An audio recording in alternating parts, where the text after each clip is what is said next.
Timber Bowman's stalking tirade has taken TikTok by storm over the last few weeks, and after looking into it, it really isn't hard to see why. Now, I don't usually say things like this in my videos, but I mean this now more than ever. Do not, under any circumstances, interact with the subject of today's video. She is going through one of the most obvious psychotic episodes that I've ever seen. She's been completely failed by her caretakers, and her stalking victim Dylan has very fairly requested that no one interact with her, especially if said interactions are going to be harassmental. The main reason for this is that this goes beyond a standard petty TikTok drama, because Timber Bowman is a genuine danger, like an actual threatening stalker. Now, if you don't know what any of these words mean, that's totally fine. That's obviously what this video is for, and we're going to talk about it right now. But before that, be sure to subscribe to the channel, because I, believe it or not, I'm actually from a future where you didn't subscribe, and luckily I got some footage before I left. That footage should be on screen right now, in fact. So just take a wee bask on the world. This is what happens if you personally do not subscribe to the channel. So yeah, just to be clear, the power is all in your hands to stop this from happening. So get unsubscribing, you silly sausage. Anyway, let's begin by attempting to briefly overview this Timber Bowman character. I suppose we should start with a verified list of all of their accounts. You can see here they have 7 different TikTok accounts of 7 different names, one of which being Timber Bowman, and then 2 being Timber Sperry. The reason why they've changed their surname to Sperry in a lot of these accounts is because it's the surname of their stalking victim who they want to be in a marital relationship with, and obviously what comes with that is the changing of the surname. They've also got 5 Facebook accounts, a Snapchat account, an X account, a Lemon8 account, whatever that is, 2 YouTubes, and then a whole host of Instagrams over here. So right off the bat, this isn't normal behavior by any means. Like, I don't know anyone with that many accounts on anything. However, for stalkers and cases of stalking, things like this really aren't,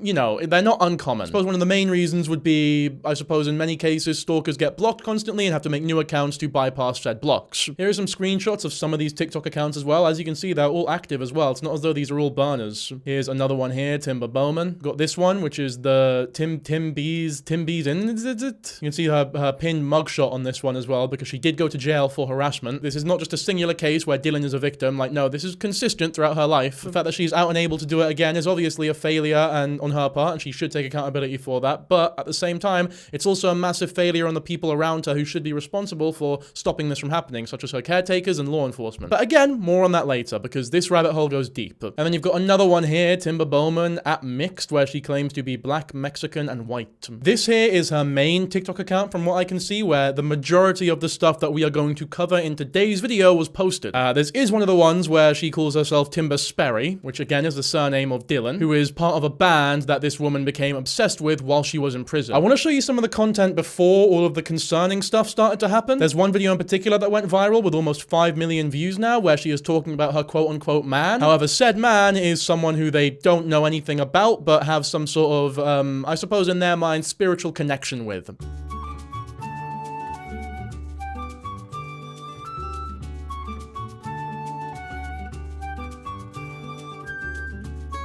So yeah, it was very standard TikTok content, I suppose. This is like our attempt at a thirst trap. And you can see, to be fair, before this became a big scandal or a big bit of drama, there are people validating this in the comment section, which is totally fine, by the way. Especially because, you know, we didn't know about any of this weird stalker behavior before this. It's just a regular TikTok where regular people are commenting. There are some people calling it cringy even a few months ago, though, however, but she seemed to take it in good jest, to be fair to her. There's even some actual fucking massive arseholes here. What is it doing? Just a horrible thing to say. But again, fair play to them. They seem to take it pretty well. I'm guessing that they're liking it ironically. It is difficult to tell with this person because they are that, in the most respectful way possible, mentally ill. What is up, guys? My name is Timber, and I am back with a food review. It's Blue Heat Takis, but instead of it being a Taki chip, it's a wave chip. So yeah, she also did food reviews as well. As you can see, again, she seems so normal. Like, she does seem like a completely normal girl who happens to be very chronically online and make a couple videos on TikTok as like a hobby or a way to pass the time. You know, if you want to psychoanalyze a bit and maybe detect hints of loneliness or something like that, or way too much free time, that's fine. That's okay. I think those are decent conclusions to come to. If you're, or not unfounded conclusions, I suppose. Like, I wouldn't judge you for thinking those things. But regardless, nothing to really worry too much about at this point. Get out of my room. Now. Go. Get out of my room. Has a cat as well. I just wanted to throw this in there to show you the cat, to be honest. I miss my cats. Just to caveat that, though, in case that got you in a good mood, I want to show you this video as well.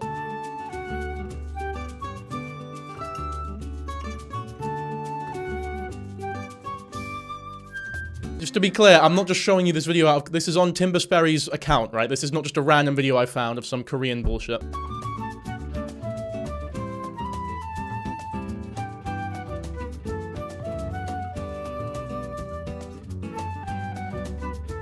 But yeah, to be real, I don't even know what commentary I can add to a video like this, to be honest, but I just wanted to show you. I just wanted to show you. And then there's this video here, which is just 10 minutes of her dogs literally walking all over her. This is a 10-minute video of her just holding the camera whilst the dogs walk all over her. Like, it is that simple. Again, very strange behavior, but nothing necessarily worrying or scary yet. Just all the inklings of a girl who is a bit lonely, has a bit too much free time, and is weird. This, however, is the first video, the first TikTok where she mentions Dylan's band. Again, Dylan is the victim of her eventual stalking, and this victim happens to be in a band that Timber is obsessed over. For the sole reason that Dylan happens to be in it, of course.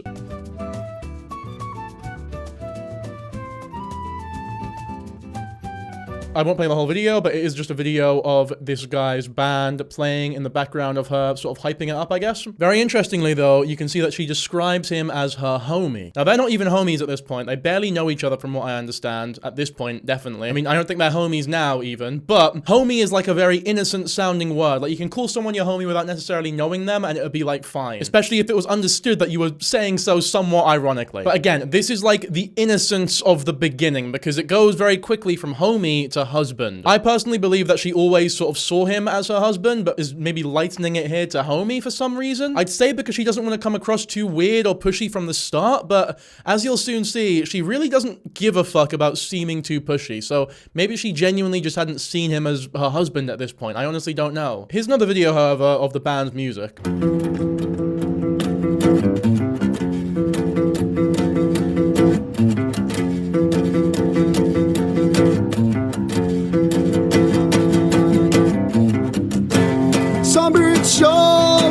Again, it's important to point out that this is all last year, the end of last year here. This has been going on for a while, it just massively popularized and imploded very recently. After that point, there was a sort of wee period of regular TikTok vids, but then back in February, she did another lip sync video to this band. The sun is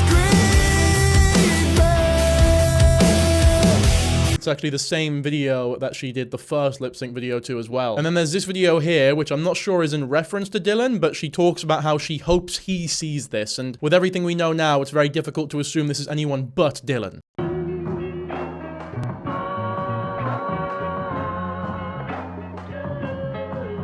So you can kind of see, like, this is where things they're getting a little concerning now. Especially this video here, the next one, because this is the first time we openly hear her talk about her delusions and hallucinations in a manner that very clearly illustrate to us how ill she is mentally.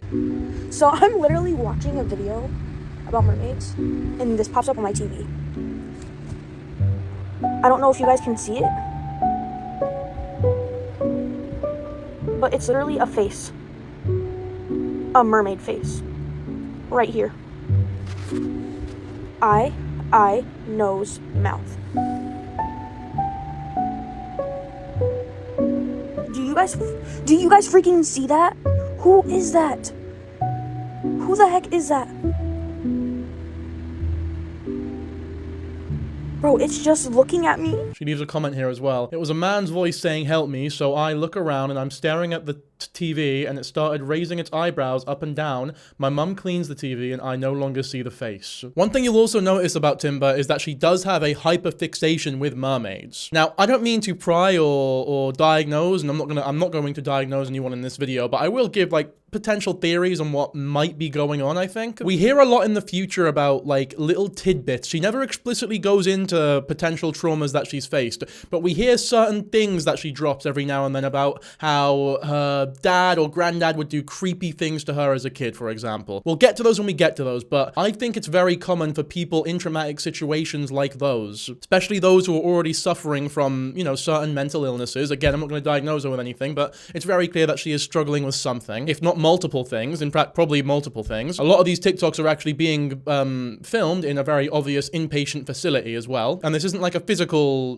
deficiency. This is very obviously a mental health hospital, which again makes even more sense when you consider that she is just out of prison for harassment, once again predicated upon the very same delusions that she is exhibiting in these videos. But either way, when horrible things and traumatic things happen to you as a child, especially from close family members, and you feel as though you can't really go to anyone to talk to those about it, hyperfixations on very childish, I suppose, themes such as mermaids do become commonplace for a lot of people. In fact, I believe this is a psychological basis for illnesses such as age regression, which I'm not sure illness is the right word there, but I guess psychological terms. Not to be confused with age play, just to be clear, which is a kink. Age regression, just in layman's terms, I suppose, as it says in the name, is a regression to someone's childhood, like they act childish or like they maybe wanted to act as a child because they feel as though they had a portion of their childhood stolen away from them or a portion of their innocence stolen away from them from whatever traumatic things may have happened to them as a child. That's a very basic definition there, but if you want a more in-depth one, I'd recommend doing your own research. Again, though, I'm not saying that's exactly what's happening here. I'm just saying that this fixation with mermaids could possibly come from something like that. This video makes it very clear that this is an inpatient room at some sort of facility, by the way.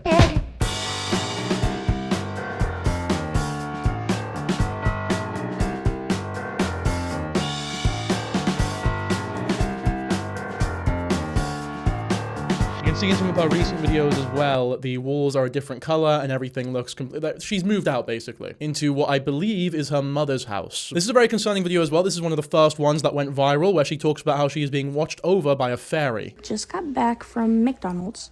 Let me tell you about my fucking experience though. I don't know if you just seen the video of me explaining, but this is literally what the fuck happened. So I'm walking back with my mom and her friend from McDonald's, right? And there's like this electricity box.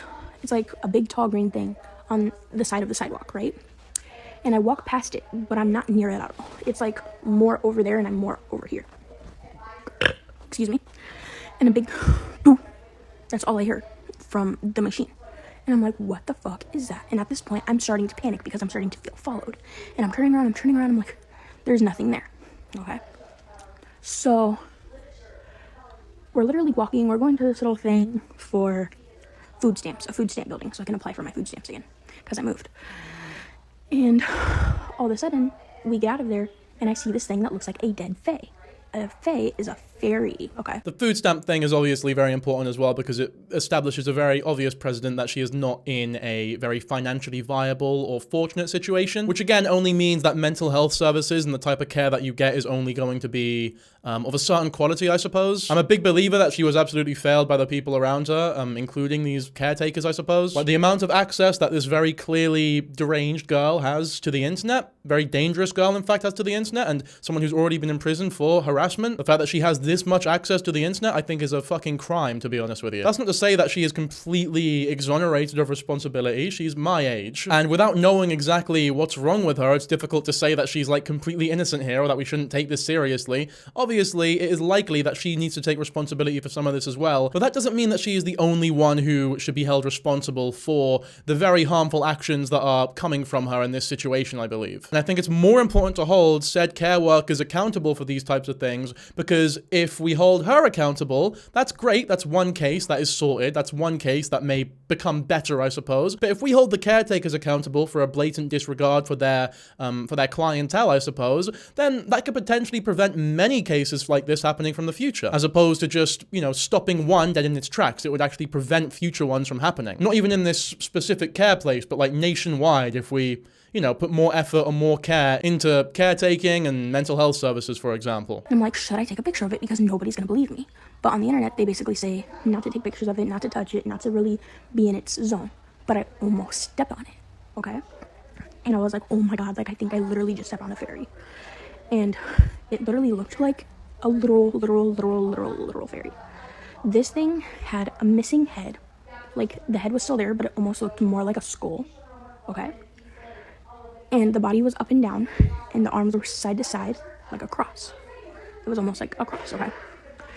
And so I walk past it, and then I back up, and I look at it, and I'm like bending down. I'm like, oh my God, I think that's exactly what it is that I almost stepped on. It's definitely a fairy. So I'm walking, and then as soon as I get like down the ways a little more, all of a sudden I hear this rush coming by my ear. I believe it was this ear. and it just goes bzzz. And I told my mom, I said, I think I'm being watched by a fairy, honestly. And her friend was like, oh my god, you can see fairies. Okay, so again, we don't need to listen to this entire story. The main crux of it, the most important thing is establishing how delusional and hallucinatory her life is, I suppose. Like, this is not a girl who is of sound mind, clearly. In April, she starts making videos about how she is the #1 fan of Dylan's rock band.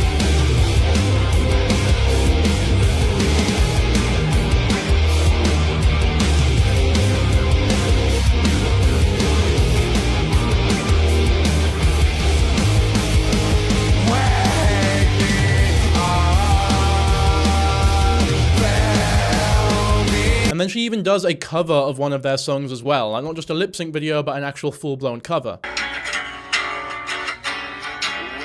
I'm sold on this brilliant idea. I hope I don't lose everything I've ever known.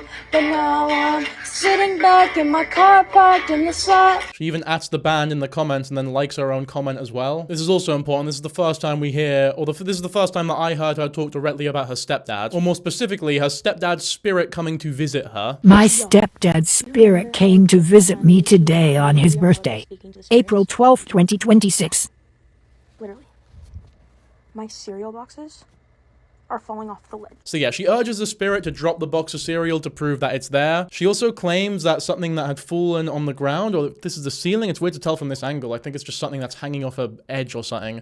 She says it's literally moving, the spirit must be moving it. I'm not going to play the video, of course, it's like a 5-minute video, as are a lot of these, by the way. This is important as well, actually, I should have brought this up. There's a Facebook post of her, like, I guess, disclaiming to people that she is not the Yote band. Yote is the name of Dylan's band, by the way. So there's a handwritten note here, allegedly, from Yote saying you need to stop sharing music made by the real Yote and claiming it as your own. The band Yote is a sole partnership. I, Dylan Sperry, am speaking on behalf of Yote. You do not need to sign or reply to this. This is your official notice. And then she's made this Facebook post here, sort of arguing with them, saying, no, I never claimed to be a part of your band. I was just sharing your music. You can't sue me for that. I'm a solo artist. It's very obvious, of course, that she's writing herself notes. I mean, I'm sure you didn't take you a genius to figure, like, how is Dylan going to find her fucking address and, like, slide a handwritten note under the door as some sort of legal notice. It's like when Saul Goodman goes to the retirement home and heads over to the toilet and writes a legal notice on toilet paper. Now, without being too derogatory, I don't think that Timber Bowman's any Saul Goodman. But Timber does unfortunately have a habit of impersonating Dylan in very strange ways. So you got this video here from an account called Timber Sperry, where she claims that Timber's husband is using the account on her behalf. And then she name drops said husband as, check me out at Dylan Sperry on Facebook. I'm the lead singer of my rock band. And this is just a response to some other random band saying that they want to, like, collab. It's very fucking concerning behavior, extremely. Believe it or not though, shit hasn't really gone downhill yet. This is still just the setup, but this here is where shit really hits the fan. The band Yote makes a song, and Timber is convinced that this song is about her specifically. I've been thinking about all the words you say, drowning my self-hatred, keeping all my thoughts at bay. Are you tired and are you mad? Where's the love that we had? I lost your hand, I lost your care. You're in your world while I just stare. I should say, actually, as a wee side note, I'm not sure how relevant or appropriate this is to say, but the music, like Dylan's music, the band, it's really quite good. Especially for like a niche underground indie band, it's really, really good, actually. Like, if there's one good thing to come out of this situation, it's that this guy Dylan's gonna have a lot of new fans. And I'll tell you what, in my opinion, he fucking deserves them. Like, the music is good. But as good as it is, it unfortunately isn't about Timber Sperry here, despite their claims that it is. Now, ever since that video came out, like, so at that point, the videos that she would post with the band's music were less frequent. It was like every now and then, like we covered so far. But since that video came out, every other video contains a mention of Dylan or the Yote band's music. This, for example, is a video of her cleaning with the band's music in the background. So guys, I will be cleaning my room. So first thing, I don't know what the fuck that is on the computer screen, but I guess that's not the important part here. It's that there's, you know, Yote music in the background. Got another one there that we're not going to play all of, obviously. And then another cover. I have to read the lyrics, I'm sorry guys. Again, I'm not going to play it all, but I'm just sort of trying to get across to you how obsessed she is. This one here is literally just her smiling and making faces at the camera for the entirety of a song.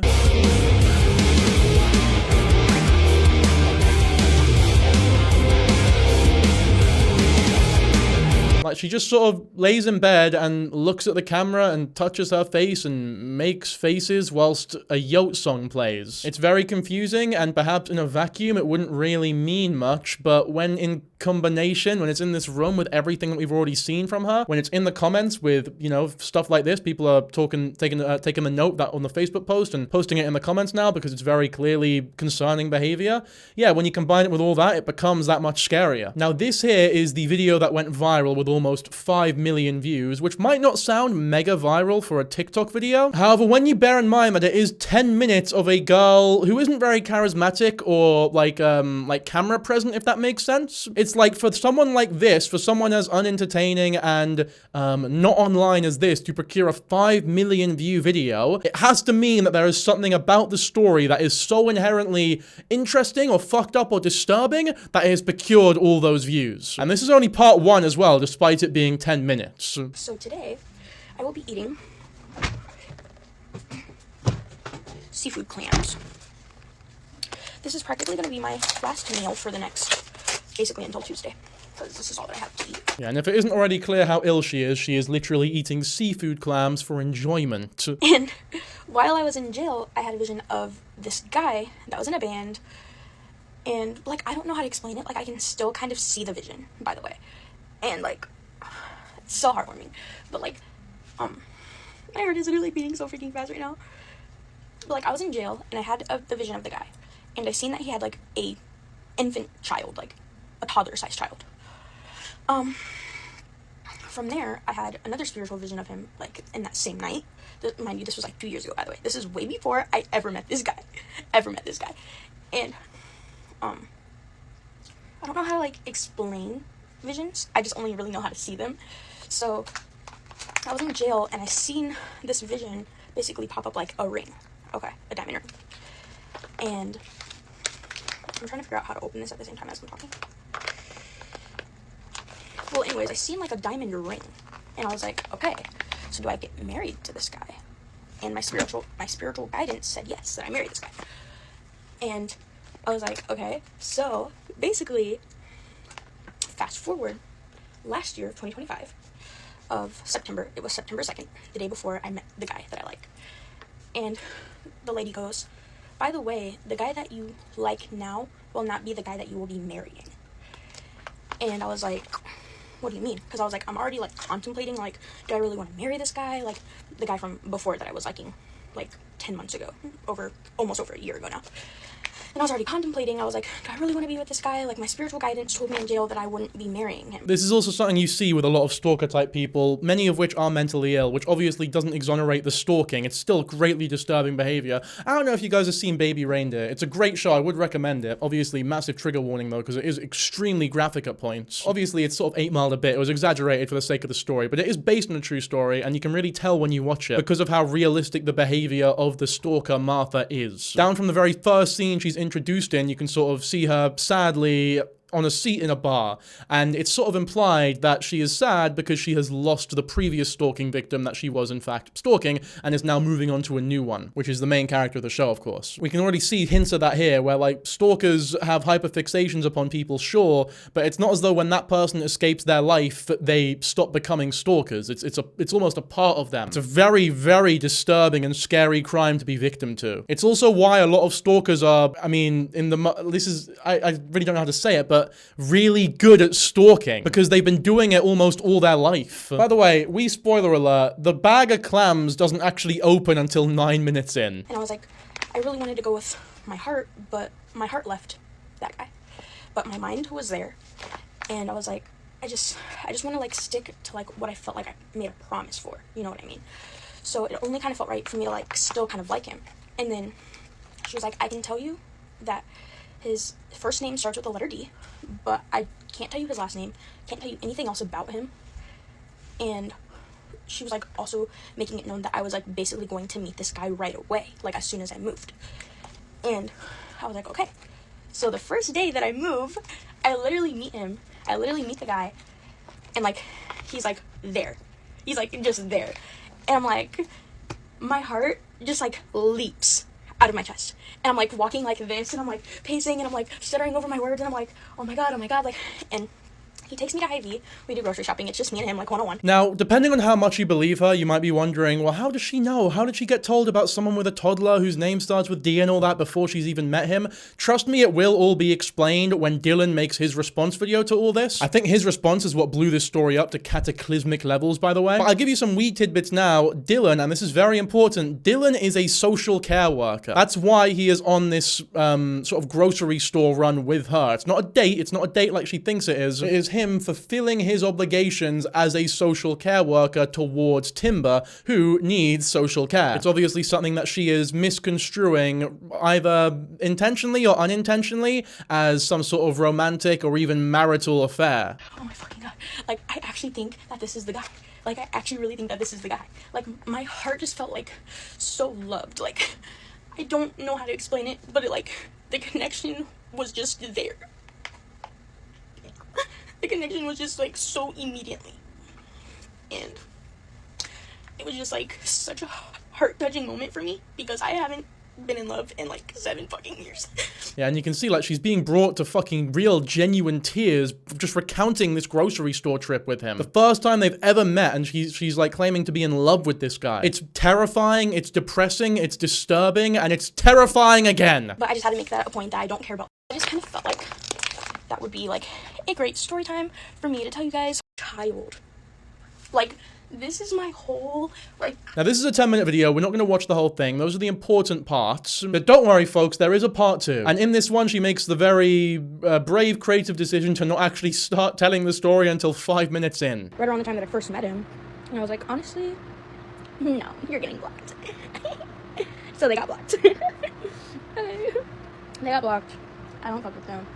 I don't fuck with no hoes, you guys. I don't fuck with no hoes. Side note, by the way, whenever people make videos like these or cases like these go viral on TikTok, I fucking hate TikTok comments that say like, oh, I can't wait for the Netflix documentary. We're all gonna be in the Netflix documentary. Netflix is gonna pick up this story. I'm so excited. We're gonna be a part of it. I fucking hate those comments. Like, they're not funny. They're overused. They glamorize the situation. It's just not, it's just really, it's just fuck off. Really, just fuck off. But anyways, and for my birthday, I was supposed to have a hoe, but he didn't show, so.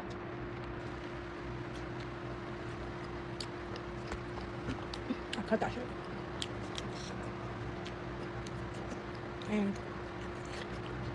over this past month, I haven't thought about a single hoe since I've been back in love with Dylan. I haven't thought about a single fucking hoe. So, not a single hoe, not a single ex, not a single nothing. Chicken, come back here. The fuck? Don't be falling out of my burrito. I'm gonna cut it too.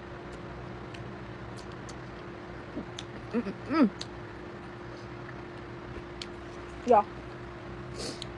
When I tell you none of these hoes could compete, none of these hoes can compete, so I swear. It's weird. It's like listening to a 15-year-old lie about how much sex they're having, but also combined with a 30-year-old divorcee, but also combined with a 3-year-old toddler. So yeah, this is when shit basically started hitting the fan, because it's getting very obvious. People start realizing who she's talking about as well. Like in this viral video here, people are leaving comments saying, this is him, by the way, Dylan Sperry, lead vocals in a band called Yoked, and then a screenshot of like a music video from his. You even got the bass player from the band saying that the vocalist is having a bit of a stalker problem, as you can all see. It's progressively gotten worse over time, and honestly, it's gotten pretty concerning lately. We have no idea what to do about it aside from just blocking her, which is obviously impossible when you consider how many accounts she has made just to keep in contact with these people. But again, we'll get to the actual response from this band, but mainly Dylan, in just a second. But then here's where we get like the truly delusional post about how like connected these two people are. But this time we're not getting like it starts with a D, they have a toddler. We're getting straight up their full government name. I adore you, Dylan Sperry is my world, my my reflection, my air eye, breathe, the lemons, eye squeeze, the shoulder eye, lean on the ears, that listen. You get the fucking idea. I mean, it ends with my husband, true love, whatever, right? All those words, I guess. I don't know why she does this thing where she spells the word I,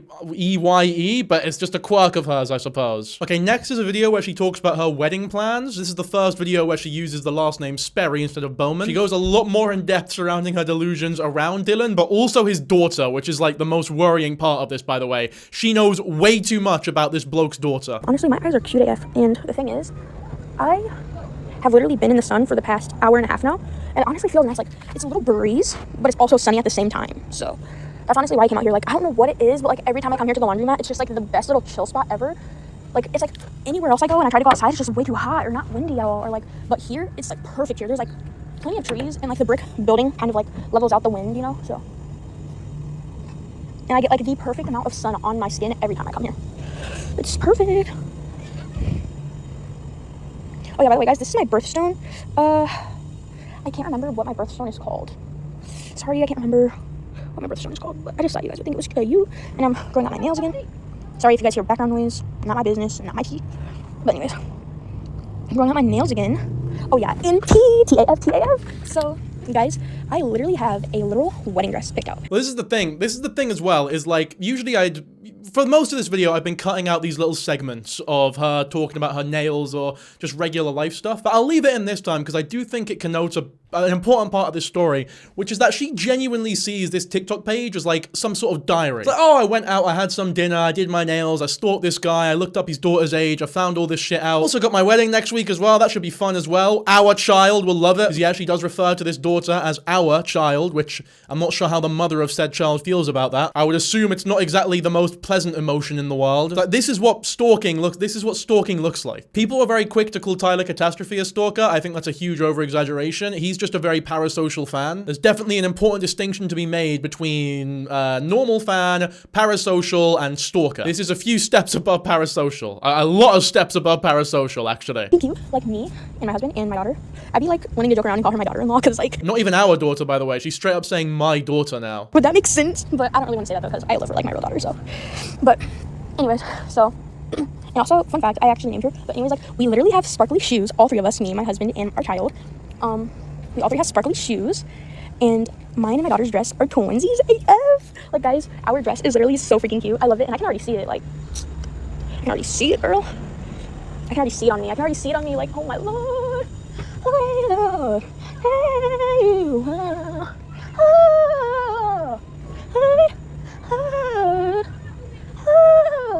I don't know if she actually has vocals or if the 2x speed is making it sound better than it actually is, but that sounded like kind of impressive, I guess. Maybe it's like a method to mask the fucking madness of what is being said, I suppose. Yeah, I know y'all did not just hear that kid say stupid. That was cute as fuck. That was like me and my brothers when we were kids. But in my man's tuxedo, okay, this is a thing, okay? I'm still kind of between two tuxedos, but like at the same time, I love the one that I already picked out. But the first tuxedo that I was gonna pick, it was like a black tuxedo with like little white collar thing. Like a white undershirt with the white collar on top, with a black, I was about to call it a black flag. What is it called? A black tie? Tie? Yeah, a black tie. There we go. But the one that I was going to pick, I was like, I don't know if you would think that this is ugly or cute though, so I didn't really pick it. But it, like the suit was similar, like the full black, with the white undershirt with the white like collar thing. But the only difference is the tie was like gray and I want to say like it was either like gray and blue stripes or it was gray and black stripes. And I was like, I don't know if the stripes are like childish or not. Look at this comment, by the way.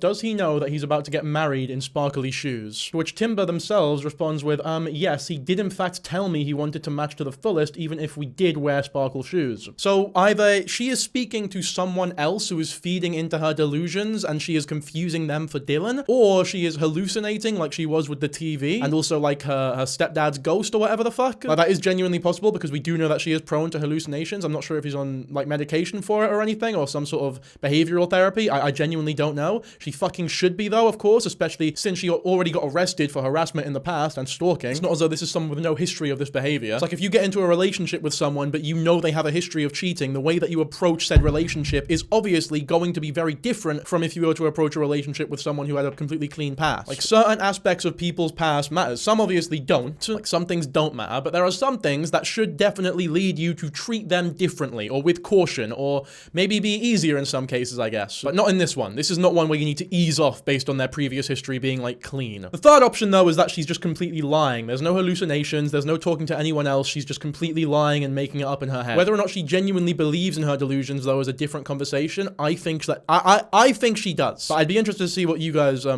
think about that, especially people with more knowledge on, you know, mental health or diagnoses or, you know, psychologists in the comments. You can definitely let me know what you think. I think the fact that she never brings up that she has some sort of illness or that she has some sort of disorder makes it a lot more believable that she does have one, actually. Because that's one thing that is like a dead giveaway when people are pretending to be crazy, is that they will say that they're hearing voices. They'll say that there are demons or whatever. When realistically, if that was actually happening, they probably wouldn't want you to know about said demons or voices. It always comes across as like very much, I don't know what actual schizophrenia looks like, but I'm trying to avoid accountability here, so I'm just going to pretend like I know what it is based on my very elementary level cartoon knowledge of it. But Timber doesn't do that ever. Like, she genuinely I don't think that she's faking any of this. Y'all, I'm about to cry. Like, literally, big five suicides. Okay, and then, OMG, there was one more thing that I wanted to, oh yeah, and like, the thing is, she literally turns, oh wait, how was I? She turns 5, sorry, I don't know why I was about to say she literally turns 6 in like, this year, but she turns 5 this year, and I'm wanting to have like multiple children, you know, and like... Yeah, this is what I'm saying, like, she knows the age. This is unhinged. The fact that she knows the age of the daughter, and this is not inaccurate information, this is real. Like, the girl is actually about to turn 5 this year. Like, could you imagine your stalker going online, and millions of people are watching this, and she is just subtly telling you, not even intentionally trying to... Maybe she is intentionally trying to scare him, actually. I don't know. But either which way, it must be fucking scary. For reason, I keep dreaming that we're having a girl for our first child, but... This car is annoying the fuck out of me. Blue truck. Get to scooping. Okay. Like, I'm wanting to have multiple children, and like, I'm like, so what if we end up having multiple girls? Then I want her to have a big enough bed to be able to share with her siblings once they're kind of like, with her sisters, once they're kind of like a little more bigger. So I was thinking about like, after I end up giving birth to our child, or like a little bit before giving birth to our child,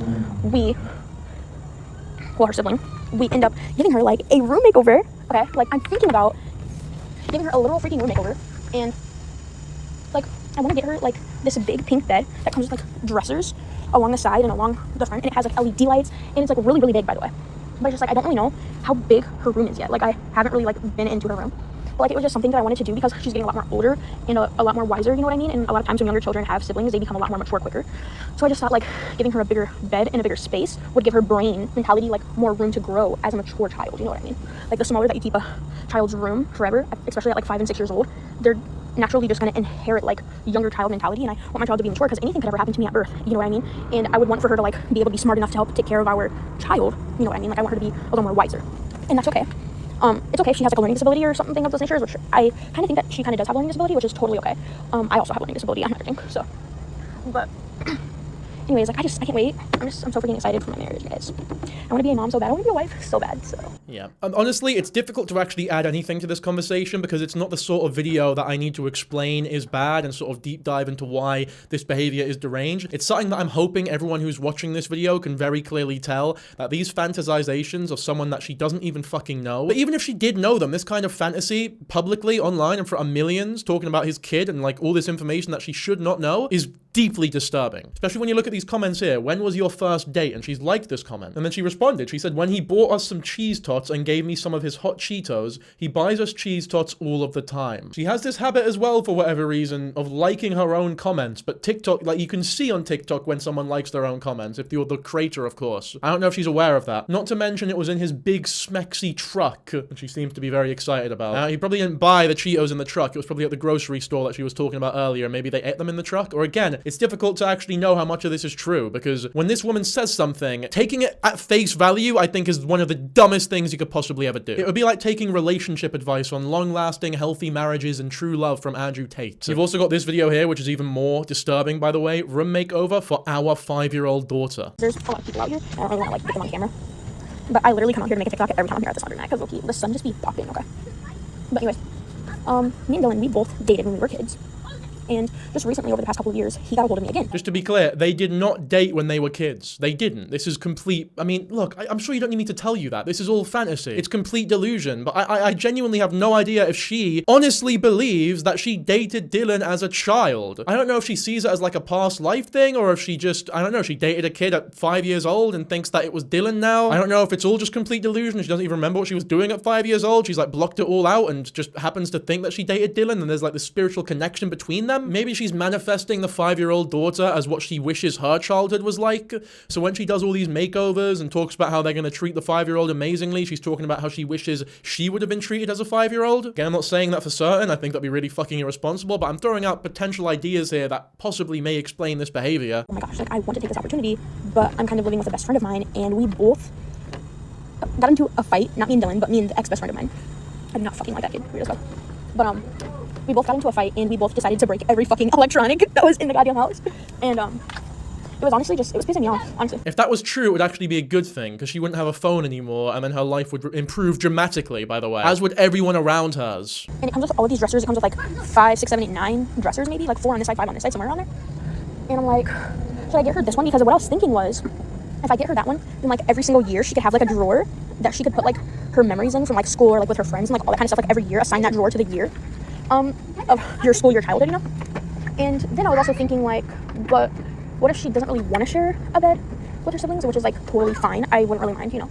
But honestly, she's honestly a pretty regular kid, so I feel like she wouldn't really mind sharing a bed with her siblings, with her sisters, I mean. I'm not being funny here, but seriously imagine this, especially if you're a parent and you have a daughter and it's easier to like, I guess, visualize this kind of behavior. You have a kid. Let's say you're a service worker or something. A client that comes in every now and then, you don't know them at all. Like, you know what they like to order on the menu every other week. You find out that they are posting TikToks about you and your family every day. They know about your daughter. They know how old they are. They're making the claims that you're spiritually connected, that you dated at 5 years old, and that your daughter is in fact their daughter, and that they're making their room up for said daughter. It would be fucking terrifying. Also, apologies for the 2 times speed. I'll put it on 1.5 times speed, but I can't, like, these videos are all 10 minutes long. I can't play the whole thing. They gave me this bed that it was like a big bed on the top, and then like underneath, like you pull out the drawer, and it's like a really huge bed at the bottom. And like I was thinking about getting a bed like that, like maybe 2 of them per room for my children, because I want like 4 to 5 kids. Well, honestly, I want 10 kids, but like for the start, I want like 4 to 5, like including her. So technically that would be 6 physical living children. But I wanted to do like, because honestly, like I was thinking about doing like mermaid theme, but like there really wasn't any like actual kiddish cartoon mermaid theme blankets, and like the stickers and the curtains were like fine, you know, but there wasn't any blankets to actually match it. Here we go, back on the mermaid stuff again. This is again why I might think that she's like trying to visualize this kid as what she wishes she was like as a kid, or how she was treated. She's pushing her own interests, what she would like for the makeover towards the daughter that isn't even hers, obviously. But like the thing that makes me question again whether or not this is real is just how like, because one day it's, oh, we met at the grocery store, that was our first time meeting, and then now we're hearing, no, we dated as kids. So is her story changing because she's that delusional she can barely understand or remember what she said before, and in her mind the delusion genuinely keeps changing and memories are scattered and she actually doesn't know what she's talking about? Or is she intentionally lying and changing the story to suit a fashion that I guess better presents her interest in this bloke, if that makes sense? But ultimately, I don't think I brought this up enough, but she is in a mental health facility as she makes these videos. The fact that she even has a phone, the fact that she even has access to the fucking internet, I think is a crime. Because there's no way the facility doesn't know about this. If randoms on TikTok know about this all, there's no way they do not have any idea she's making these disturbing ass videos. And the fact that they didn't immediately take her fucking phone off of her, or even let her keep the phone to begin with after her previous stalking history, I think is a fucking crime. Because now it's all just leading into bullying territory. This woman's become famous now. She's actually fucking famous. I've received so many requests for it. There are so many people who think it's funny. There are so many people who are egging her on. There are so many people enabling the behavior and trying to get more out of her because they think it's hilarious watching a mentally ill woman become more mentally ill in front of their very eyes. And if something fucking horrible happens, that's on them, partially. And by the way, I would would group together people enabling this behavior because they think it's funny in the same group as people who are bullying this woman relentlessly because they think that's funny as well. I think those are both equally harmful behaviors. Okay, so obviously we heard the story about the grocery store, but this is how they met as children, according to her, and also how she helped create their child, who once again is not hers. I was gonna say biologically, but it's not hers in any way, shape, or form. Okay, so apparently you guys really want a story time about how me and Dylan technically met when we were children, and about how I technically helped create our child, our 4-year-old daughter, together. Yes, I do know that she is not my biological child. Yes, I am totally okay with that, but I'm never going to put it into her face that she's not my biological child, okay? So to me, she is just my daughter.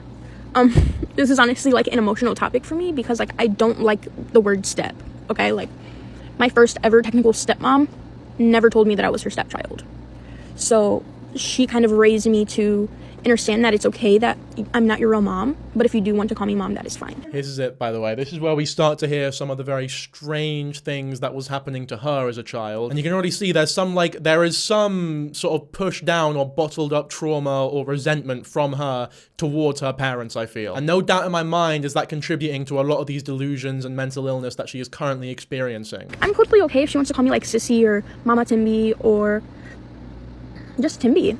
I'm totally okay with it. Like, she does not have to ever call me mom a day in her lifetime if she does not feel comfortable with that. And I've already told the mom that when I was younger, like way before they ever even thought of conceiving or trying to conceive a child together.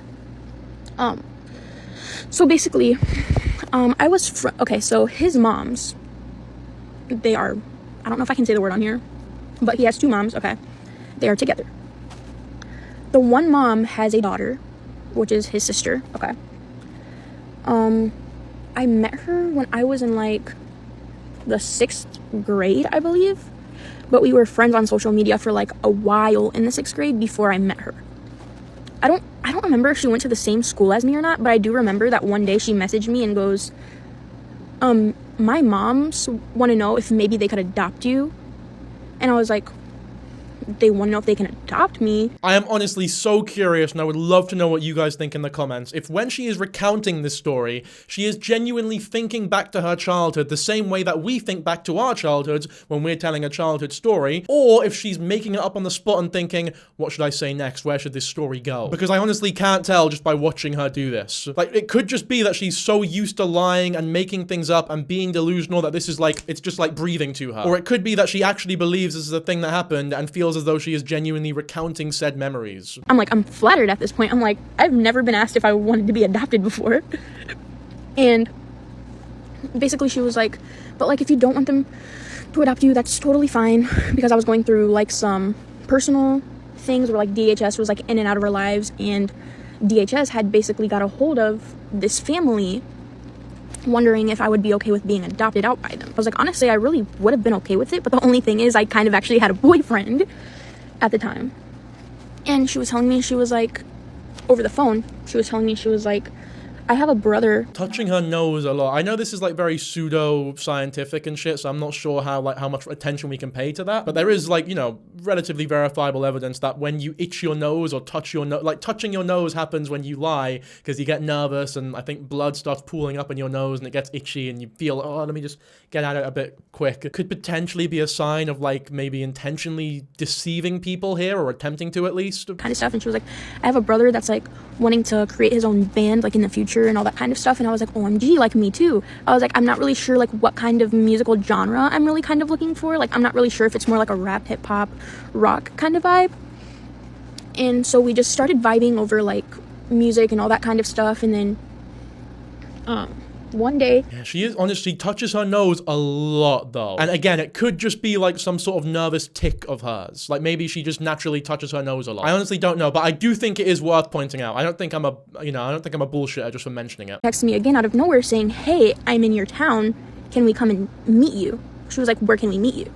And I was like, well, considering they are strangers, maybe if I invite them to my school, I would feel safe, because we are both celebrities. So it's kind of hard to know if someone's like a stalker or if they're actually genuine, you know what I mean? Again, she drops these little tidbits that just display her delusion, but she says them as though she's like doing a Star Wars reference, like she's doing the most normal thing ever. Just dropping in, oh, we're both celebrities, but meanwhile, she is just I mean, she's just a girl. She's just a very traumatized and mentally ill, dangerous girl. And she's in a mental health facility where she is surrounded by people just like her. And same with Dylan. Dylan's not a celebrity either. He's a very, I guess maybe he's a niche micro-internet celebrity. He's just a bloke who has a band that he makes music in his free time, but he works in this mental health place. But again, he's just a guy. I was like, I'm kind of a celebrity and I don't really know you that much. And I'm pretty sure I did say this over text, by the way.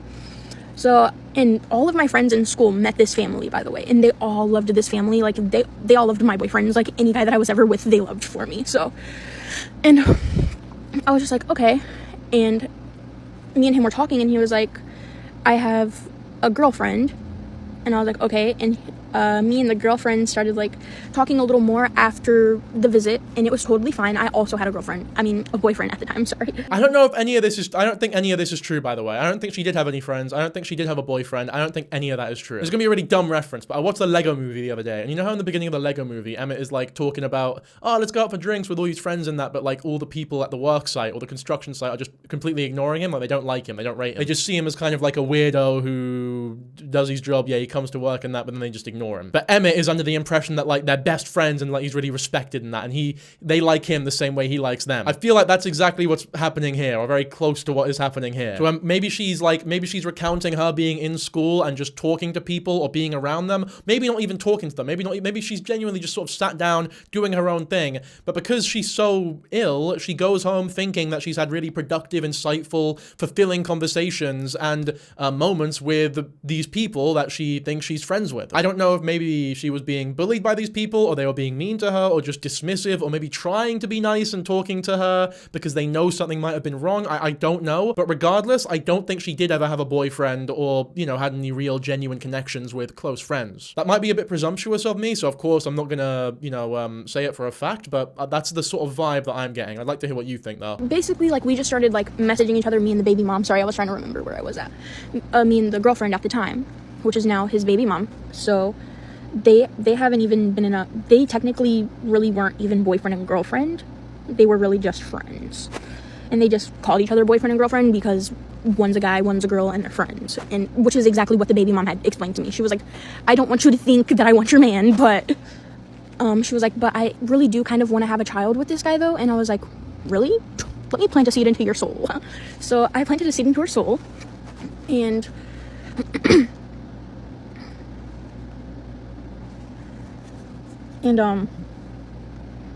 I kind of explained to her, I was like, I'm a mermaid from my past life, and in this life, when I was a mermaid, I was abducted by a siren. I was abducted by a siren as a little child, as a little girl, okay? And I, like, became a mermaid. Somehow I wasn't a siren, but it's kind of a little weird because in this life, I am technically a siren, I believe, and technically not a mermaid. And I'm like, I don't really know what that means. All right, just to be absolutely clear, I'm not saying she has schizophrenia. I would not be so irresponsible as to claim something that I have no knowledge about. But these are relatively schizophrenic delusions that are kind of commonplace in very severe schizophrenia. Like, she is genuinely convinced that she has godly powers and she has the ability to plant a seed into a woman the same way that God, allegedly the same way that God did for the Virgin Mary. Like, this is a very obvious sort of biblical reference here because that's where this archetype stems from, I suppose. As much as she might not realize she's referencing the Bible here, she is claiming to have godly powers. Now, that might be because subconsciously she's so uncomfortable with the idea of Dylan, the man that she is obsessed with, engaging in sexual intercourse with anybody but her. But again, though, I'm unknowledgeable of whether or not she actually thinks Dylan is like a virgin or celibate or hasn't had sex with this woman for her to give birth to his child, or if she does know deep, deep, deep down that they have done that and it was completely normal conception and she's just in denial about it all. Either way, though, needless to say, incredibly damaging and terrifying behavior that we're witnessing right now. Sometimes children attract themselves to me, so I'm like, hopefully that's not like something creepy, because like I don't kidnap kids. So but anyways, but she was like, we've been trying to have a kid and it's not working, and I just kind of really want to find someone else, you know, all that kind of stuff. So I was like, okay. So I basically got her pregnant, and I was like, if it's a girl, you should name her this, and if it's a boy, you should name him this. And I'm pretty sure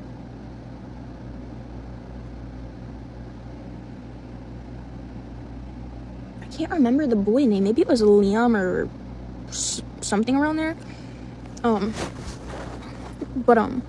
Or maybe it was like James. I don't know. I was like really into like biblical stuff like way back in the day. Look at that, by the way. I didn't even know. I don't even remember her bringing that up, but like she even, in her mind, she's thinking of the Bible there. I don't know maybe if she grew up Catholic or anything, but again, this is very, very interesting stuff here. Matthew or something of those natures. But basically that's how me and him ended up meeting, and we both decided that if we were ever going to date, that we would wait until we both got a little more older and mature to actually understand love and relationships. I have been single for 7 years. He's been single for probably about longer than that. The only thing is he has an actual alive child, so. But that's basically how we met each other, and we've been messaging each other off and on throughout our whole entire lives in the last... Okay, don't worry, we will get to Dylan's response very soon. It is coming up, but there's more stuff that she is claiming to have done with Dylan. This one focuses on interactions that she had with Dylan in September of 2025, and just for reference, the first vid with Yote's music was in December of 2025. I knew Dylan wanted to ask me out when he was sharing his food to me. So basically, this was around like September, October 2025, somewhere around there. So anyways, I had basically ended up getting my TV.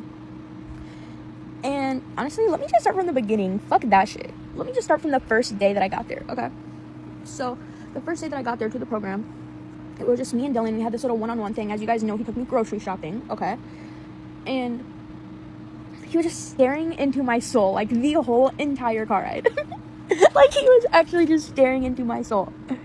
And like, we were just talking, we were just vibing, like, chatting it up, all that kind of stuff, you know, whatever, lovey-dovey. Thing is, Dylan could genuinely tell her that he despises her, and she would find a way to spin it into him being madly in love with her. And you can tell a lot of these stories, they all begin with her being taken to the grocery store by Dylan. Probably because it's part of Dylan's job to take her to the grocery store. And about a couple days later, he's working, and I ended up getting my TV.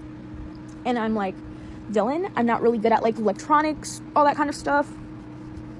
I ended up getting my TV and a PlayStation. Dylan was working, and I was like, hey, could you help me hook up my PlayStation and my TV? He was like, yeah, I can. He was like, yeah, hon, I can help you hook up your TV and all that kind of stuff, right? This dude was in my room with a smile on his face, like the happiest smile on his face. And he literally had a boner. Okay, he literally had a... Jesus Christ, dude. Again, like, imagine being spoken about like this online from one of your clients. And I know it's not because of somebody else, because he ain't with nobody. He ain't with nobody. And, about, like, a couple of weeks later, I overhear him talking about a story about how he was in a band. And technically, the first day that I met him from the program, like, the first day that we reunited in the program... excuse me, he did tell me that he was in a band, and I totally forgot that he told me that he was in a band. I totally forgot. I was like, because I would hear him singing all the time, and I was literally like, Dylan, you're honestly a really, really good singer. And he would always be like, thank you. And then he did tell me that he was a lead singer of a band, but like, it didn't really process with me, because like, I honestly thought that he was like kind of just joking when he was saying that. I didn't really know that he was like, I didn't really know that he was actually telling the truth, that he was really in a band. There are some good comments here that I feel as though do actually show some people are coming at this with good intentions. Timber, do you read your comments? I think showing your videos to your therapist would be a good idea. Your videos are getting really popular. They might think it's pretty cool, and you could chat about how much you like this guy. At least you could talk about your excitement in a safe space. It would be good to get this all out to someone who knows you and cares about your happiness. This has over 8,000 likes. Now, this is great. This is like someone who's not trying to bully her, not trying to harass her, but genuinely trying to give her the help that she needs in quite a clever way. Do I think it's going to work? No. If the mental health facility was doing their fucking job, they'd already be stopping this. They know about these videos. There's no way they don't know about these videos. There's no way. Maybe there's a level of like, there's only really so much you can do, but surely you can take someone's fucking phone away. Like, surely that is on the table, and that is like ethical behavior. Or give them like a dummy phone that they can't post TikToks from, so they can call people and that's it pretty much. Maybe limit her internet connection or something like that. Like, there are options here, surely. Like, how else would I know if I didn't ask you for it? Like, the fuck? That was literally my way of also asking him back out. Like, if you knew that I was obsessed with you, if you know that I'm in love with you, then why the fuck would you go out of your way to give me your social media? Like, are you okay? You know that I'm in love with you. You know that I'm obsessed with you.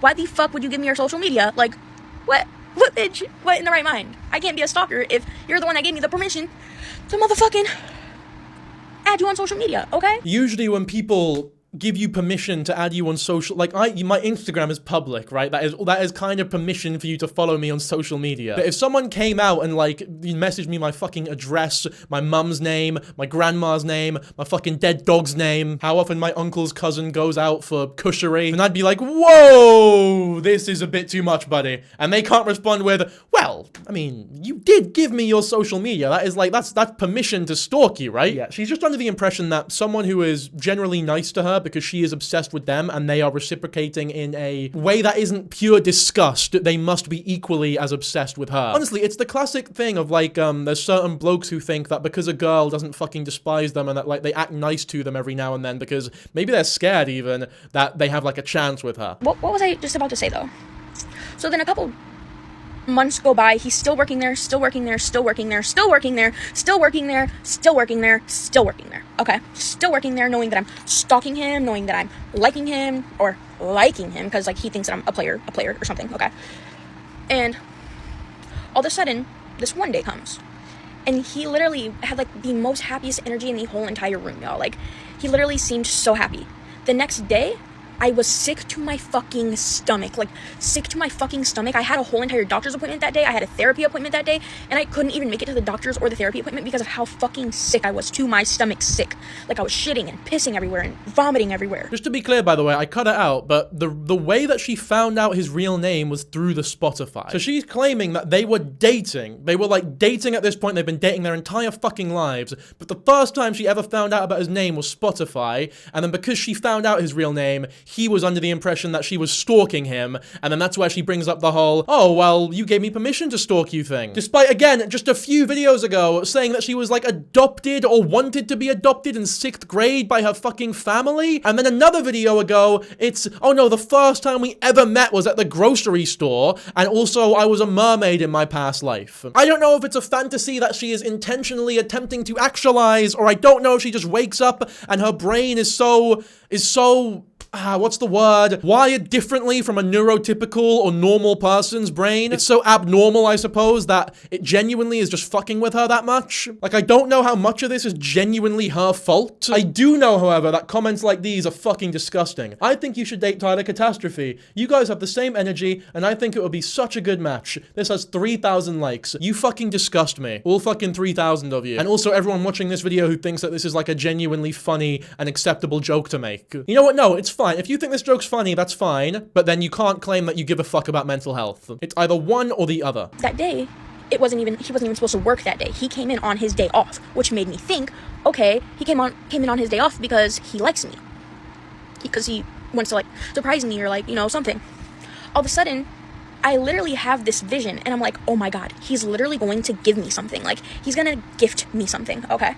And so he comes upstairs from outside because he was cleaning his truck. He has a big-ass, nice-ass truck, honestly. He was like, this bitch got like 8 million miles, 10 million miles. And I'm like, okay. And he's literally told me all the stories about how he's literally traveled everywhere. Like, we would literally travel to fucking Walmart and he would give me fucking cheesy tots. His cheesy tots, bitch. He would only share his cheesy tots with me.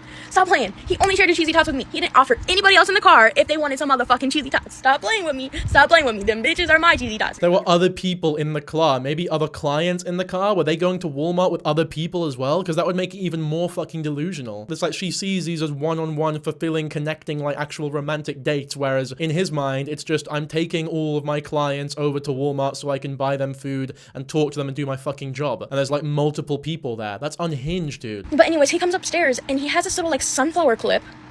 And it's like so adorable. And I'm like, oh my god, how the fuck does he know that sunflowers are my favorite flower? I'm like, how the fuck does he know that sunflowers are my favorite flower?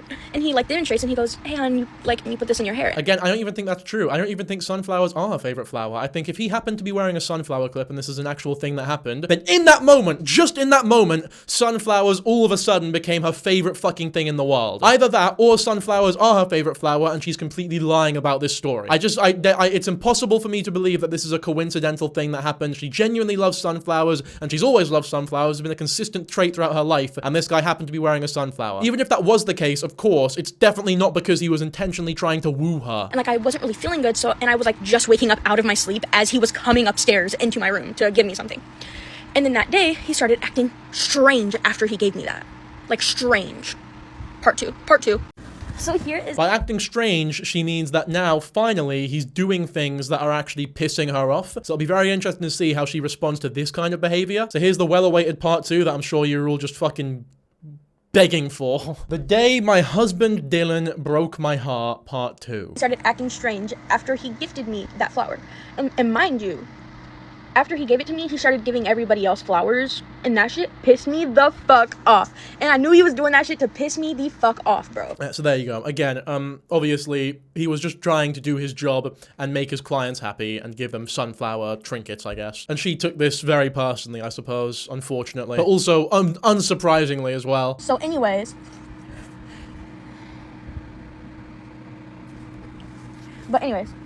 So guys... That shit pissed me the fuck off. So anyways, fuck.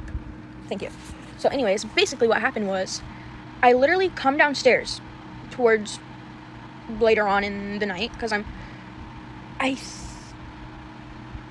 unless he ended up coming back into work the next day, because this time, it was like a nighttime shift that he was working, and like, but that day was his daytime shift, and the next day was a nighttime shift.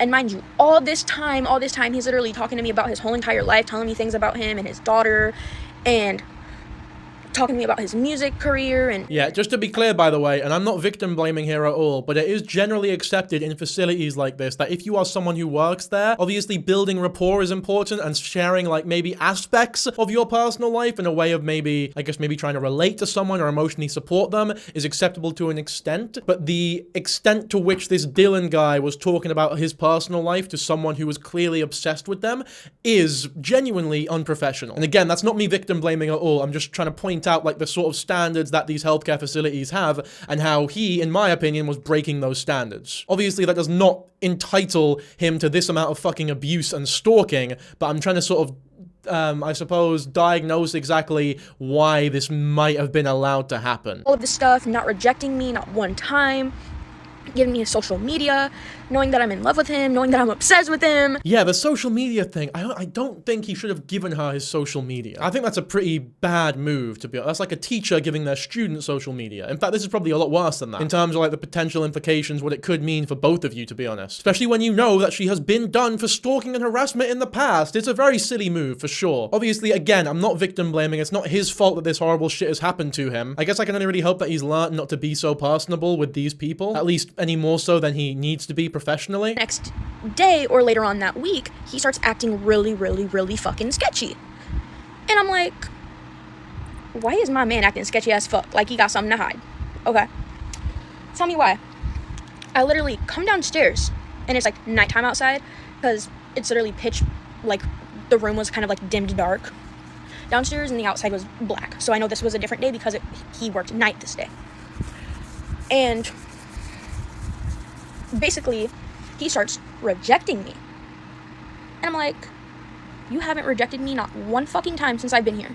But all of a sudden, you're rejecting me? Okay, I'm pissed. He starts acting weird as fuck. So, he's sitting in the chair, and his phone is like this on the chair rest. Okay. Hold on, guys.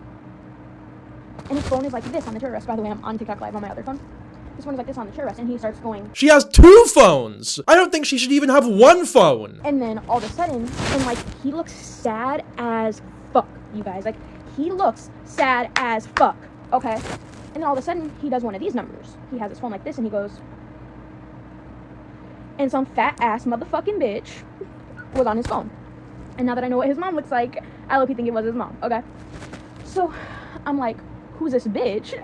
And I'm getting aggressive as fuck. I'm literally threatening to beat his fucking ass. I'm literally threatening to beat that bitch ass on the phone. All that shit. All that extra miles. All that shit. Okay? And he just like started just acting really fucking strange that day.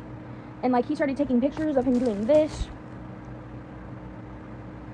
But like sad face with a heart. And I'm like, dude, You never are this goddamn low, bro. Right, okay. You see, a lot of the people in the comments are sort of coming to the same conclusion that I was. I'm not trying to justify this behavior at all, but I thought it was like a big rule at every facility for staff members to not share anything about their personal lives. My aunt told me she can't even tell the patient she has pets. He didn't even tell her this info. She overheard it and found his band page on Spotify and followed the links from there. Safe to say, stop connecting your social media profiles so shit like this can't happen. That's true, actually. I do remember that. I don't think he actually did give her his social media. She overheard the Spotify thing, found his real name from that. Yeah, he didn't even give her his real name. So maybe he's being more professional than I'm giving him credit for.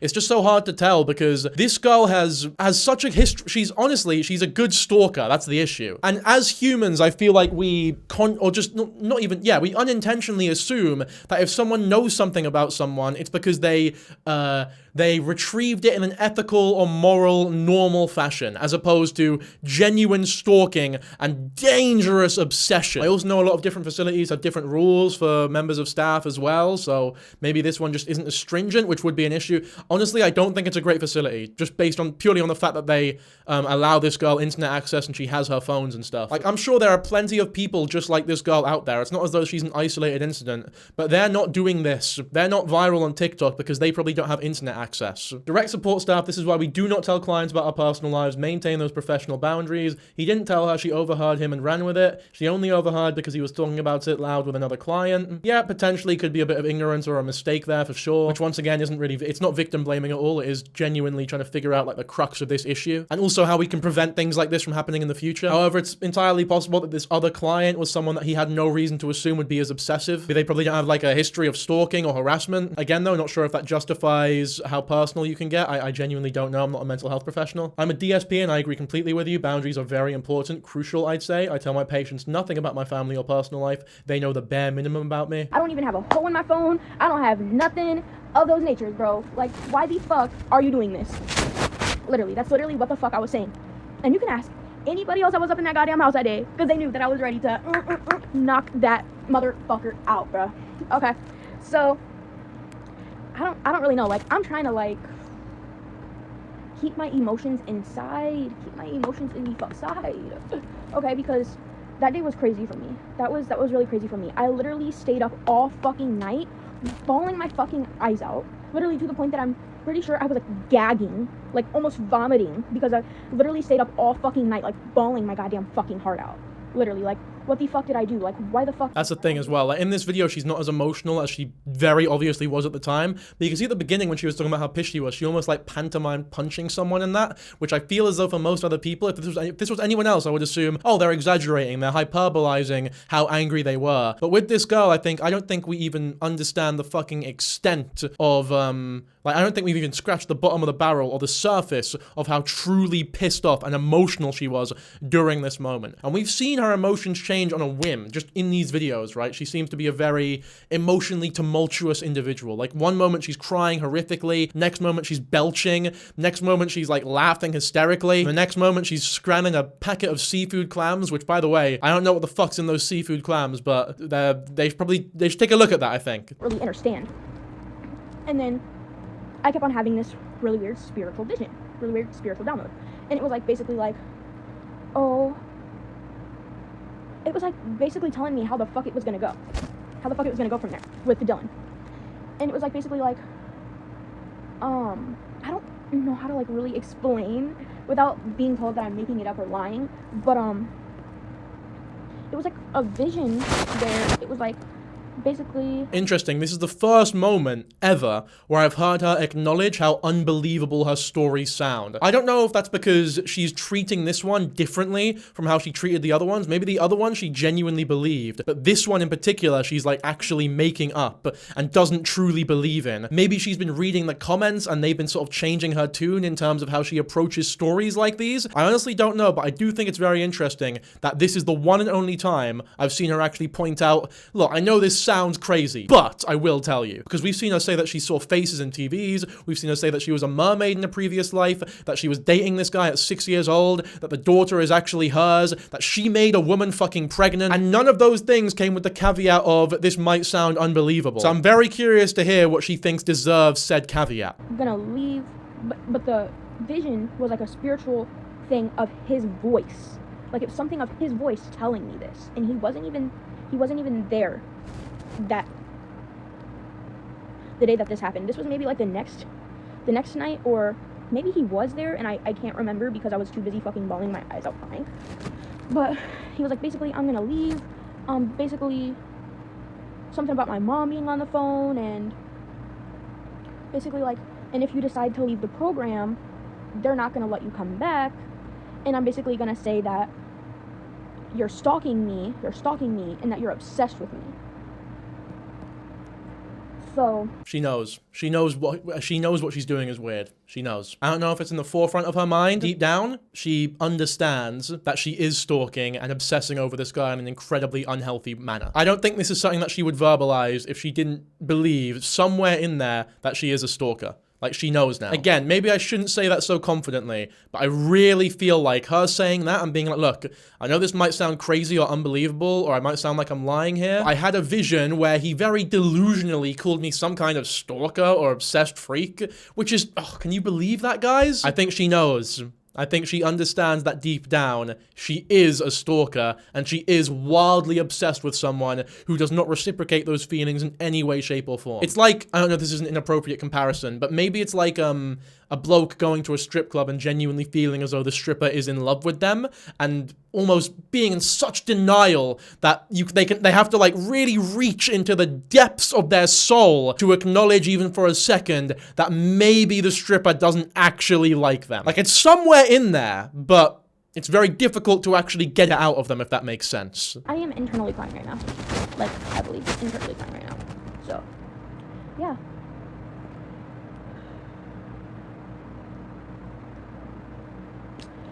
Honestly, like, I don't really know where I went wrong. Like, we were already together. Like, I don't understand, like, what I did wrong at all.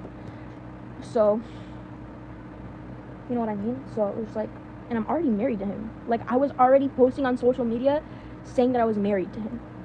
Literally. She knows as well. I think she knows that she wasn't actually married to him. Because she goes from, I was literally married to him, to, I was literally posting on social media that I was married to him. And now I think in her mind, because he didn't go to her and explicitly deny said claims, that she took that as some sort of, I guess, confirmation on his end that they were in fact married. I get this a lot from very creepy, stalkerish, and parasocial people that message me on Instagram, which isn't a lot, but every now and then I get a very weird, scary one, and a lot of the time they will end their message with something contrary from what you might expect, which is like, hey, if this is too much, just block me. You know, the block buttons it's a second away. Just block me if you want this to end. But the reason they're doing that, I think at least, is because if I then don't block them, it becomes a sort of, okay, it's like a good signal. It's like, okay, he hasn't blocked me, even though I've given him the opportunity to, therefore, he must like me. He must enjoy that I'm messaging him all this weird, creepy shit. And at that point, they can say whatever the fuck they want, like, oh no, we're married, but you can block me, by the way, and then they wake up the next day, he's not blocked me. That must mean that we're married. That must mean that he's totally okay with me saying that we're married. I don't know if applying my own situation or experience, which is wildly different from this one, is appropriate, but I feel as though it's an apt example. Like, flipped the camera around. But, yeah. Yeah. Yep. That's how it went. And that was literally the last day that I saw him, unfortunately. So, and then since then, and also, by the way, since then, I've noticed that he keeps blocking me and unblocking me, blocking me and unblocking me, blocking me and unblocking me, blocking me, unblocking me, blocking me, unblocking me, from his band page on TikTok. Literally, they would block me and unblock me, block me and unblock me, and I'm just like, bro, like, just tell me that you love me already, like. I'm literally crying right now, guys. Like, I'm actually crying. I'm actually fucking crying. I'm actually really fucking heartbroken, honestly, so. Yeah.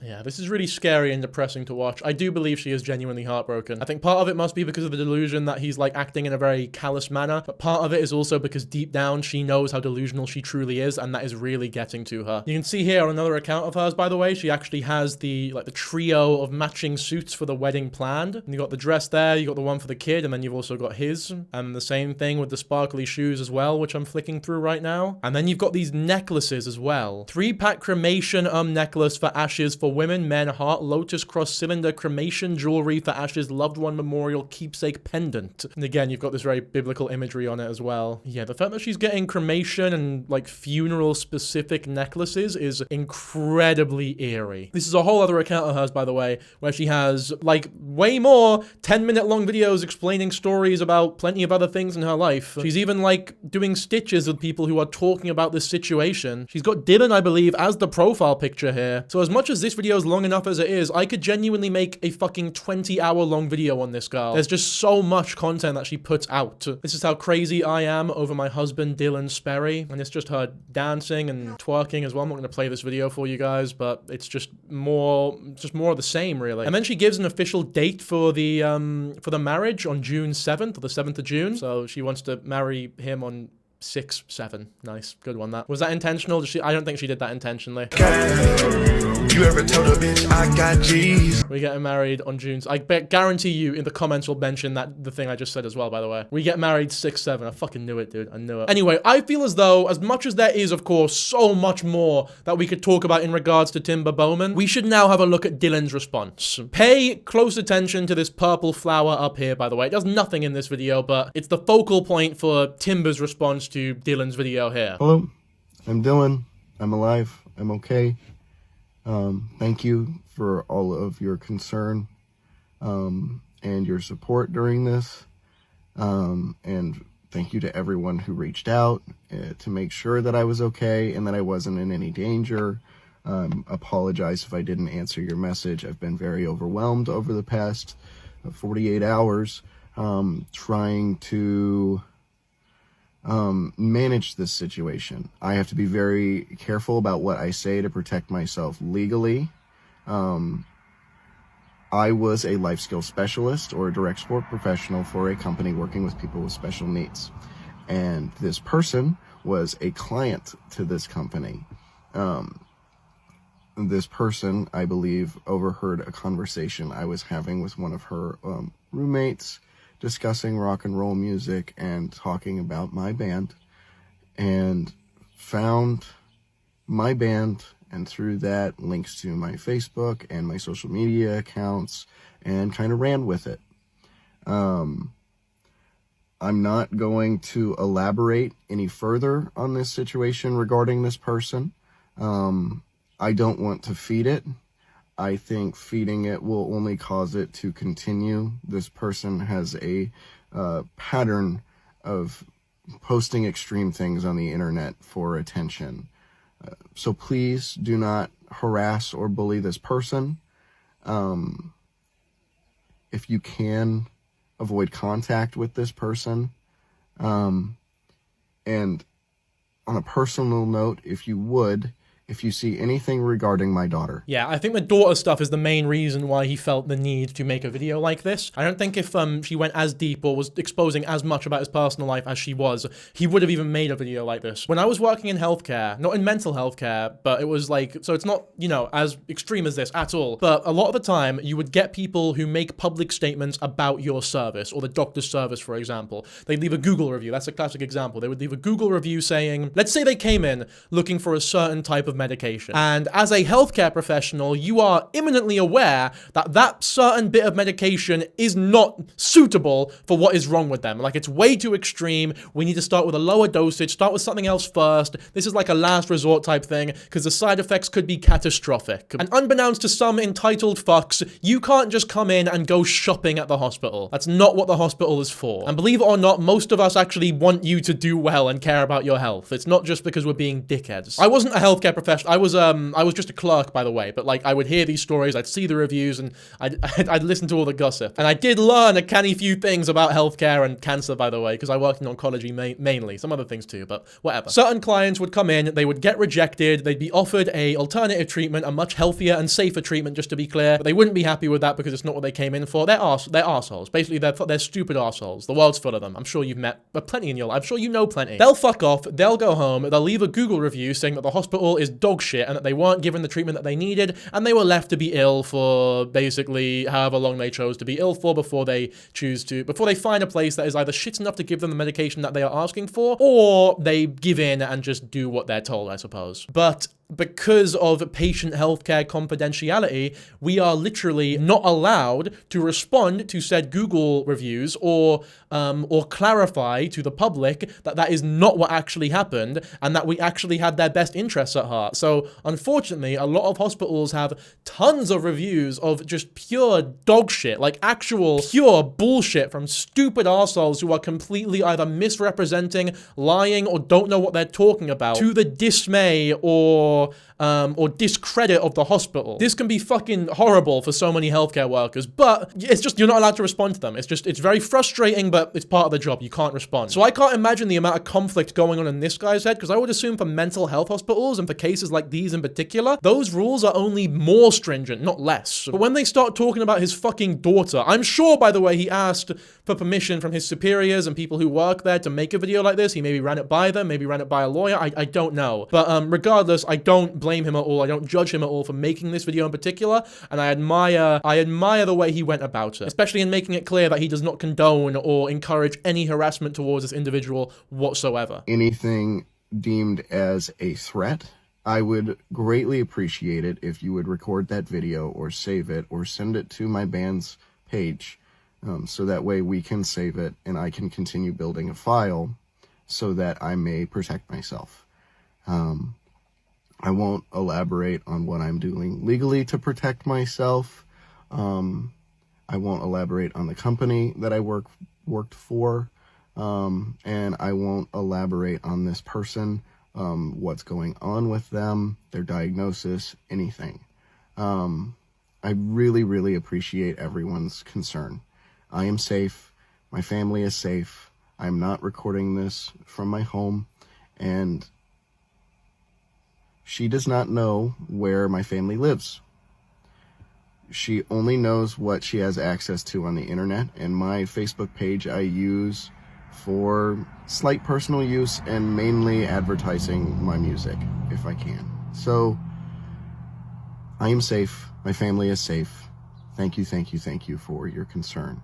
I love you very much. And if you like my music, stick around. I'm gonna try and keep making more.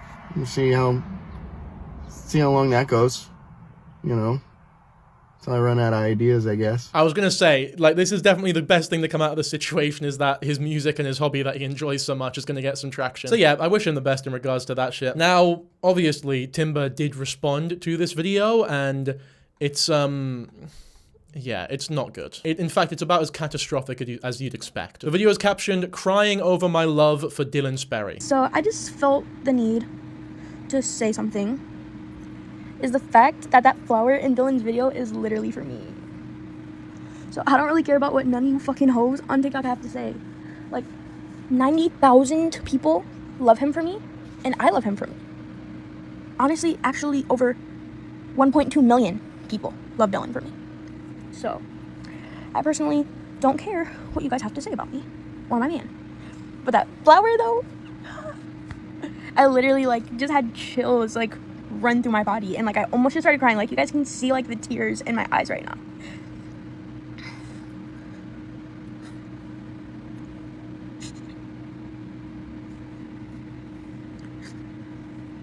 I really freaking miss him, guys. Like, I really do.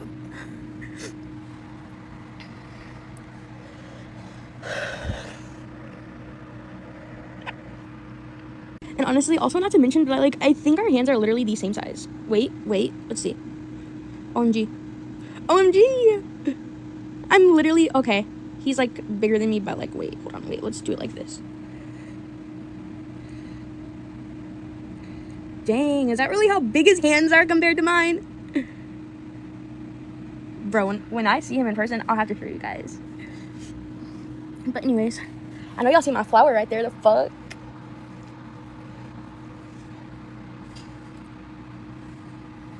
Someone's outside of my room. But anyways, look how fine my man is. Like, the sun just shining on his face. His eyes are so freaking cute. Like, honestly, I always wished that I had those color eyes. Like, bruh, those are so cute to me. And I love his facial hair. I so hope to God, like, I pray to the Lord and back that he did not freaking shave his face. Honestly. I honestly love his facial hair. Like, I've never been into men with facial hair. Like, growing up, I've actually had a fear of men with facial hair because when I was a child, I would have these night terrors of some guy named, like, the Unknown Man. And he had facial hair, and he had a unibrow, and, he would do, like, really, really weird, creepy stuff to me. So for, like, the longest time, when I was really young, like 3 or 4 years old, I had, like, a really bad fear of my stepdad at night. So, anyways, but I'm over my fear of men with facial hair. I think I am. But, like, when it comes to him, I am, for sure. So, I love you so much. Like, Jesus, just love me, please. Now, I'm sure I don't need to explain what this video is. It's pure cope. It's her unable to come to terms with the fact that this bloke doesn't really, well, I'm sure he cares about her for sure, but does not feel the same way about her that she does about him. So she is scrambling for any fucking thing in the video that she can to convince herself that, you know, he's lying, basically, and that he's trying to hide the love that he has for her. And I guess the most obvious thing in the video that was not mentioned by him that she could maybe use as some sort of subliminal messaging was the flower. But if it wasn't the flower, it would have been a strand of hair that was misplaced. And if it wasn't that, it would have been, I don't know, the color of the car. Like, she would have found something. I love him. Honestly, I'm literally about to take this photo and start photoshopping it. I'm about to start photoshopping us. My AI husband, you guys. So shout out to my AI husband. Dill is in Yode. Wait, Dill is _ in Yode. Ay. But anyways, everyone, shout out to him. Go listen to their music. Fire. Thebomb.com. Okay. I love the band Yodi. Shout out to... Oh, Yoti. I've been calling them Yote the whole time. My bad. Yoti. Sorry about that. Dill and Sperry, guys. Bro, yesterday, his best friend, Brody Miller, came into my live on TikTok, and I was like, what you think you're doing up in here? Yeah, Brody Miller is the bass player who left that comment we looked at earlier, sort of condemning this behavior massively. So I'm sure that's why she doesn't like him very much. And he was literally like my third view within 2 seconds of me going live. I'm like a scoop, a scootity-goop, a scootity-gootity-goop. Tell him, babe. Honestly, I love my husband way too much. Honestly, like, we are married, and I don't care what anyone has to say. Yeah, she doesn't care what anyone has to say, including her own husband, alleged husband. So I know we're married, and even if you don't say that we're married, even though you're the one that I'm claiming to be fucking married to, I don't give a fuck. No, we are. I saw the flower in your video. How are you gonna explain that one? Whoa, I don't.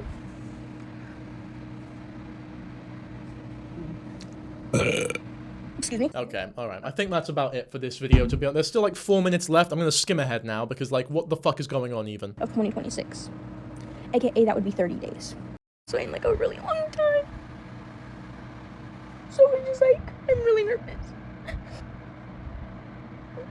I really love this guy, guys. Fucking hell, I'm burping now. Jesus. Alright, I think we get the idea. Let's move on. This is a video of her saying that she wasn't going to talk about the relationship between her and Dylan on social media, which I am sure I do not need to fucking explain just how moronic it is to say. These are all videos from after the response video, by the way. So it's her doubling down because she feels as though it's slipping away. And it's like, you know, when you're in a relationship and it's like not gone on for very long, and maybe they like you a lot more than you like them, and you know that they know you're losing interest, is slipping away, and a breakup is imminent, and they start changing their behavior, they act a little more obsessed, they start, I don't know, paying more attention to you. It never usually fucking works, but this is like the extreme version of that, where she was already obsessed, she was already deluded, but now that she feels as though she's like maybe losing it, or the guy himself is explicitly saying that there's no interest, she's doubling the fuck down. Here is another story time about me and Dylan. Honestly, I'm not even gonna take my love for this guy onto social media because I didn't want people bringing up my past from 2, 3, 4 years ago of, oh, well, you stalked this person, so now we think you're doing it to this person. You know what I mean? This is going to be interesting. I'm really curious to see what she has to say about all this. She doesn't really talk about her prison history too much. It's not something that she like shies away from necessarily because it's so public, I would assume, but I am curious to see what she has to say here for sure. So I kept my love for him away from social media. And then around like December, I can't remember, so September, October, November, December, I was like, honestly, I want to start making music again. It literally took me 4 fucking months to decide, like, should I make music about this guy or should I just stop making music? Like, I just didn't know if I wanted to even make music anymore because it's been a couple of years since I've even made a song. I do have a few other songs out. I don't remember the account name at all. Like, I can't remember the name for it, but I had a few songs out. I literally had a diss track song about the Cody guy, something like on a treadmill, do the swerve, Shia Carlson, something like that, basically saying how I reject him. Like, okay, so, but anyways, and as for the Dom guy, I literally made diss tracks about that dude, literally, and I deleted them. It was on this account, and I was making diss tracks about him as I was literally living in this home facility that I was in with Dylan. And so when I came back here after all of that stuff happened, and I was like, I honestly feel like I do want to put my love out for him on social media, because I was like, maybe if I do, I'll actually like blow up, and other people will actually like see their music. So that was really the only reason why I ever actually decided to really talk about my love for this guy, is because I kind of wanted it to just be a little stalker-ish.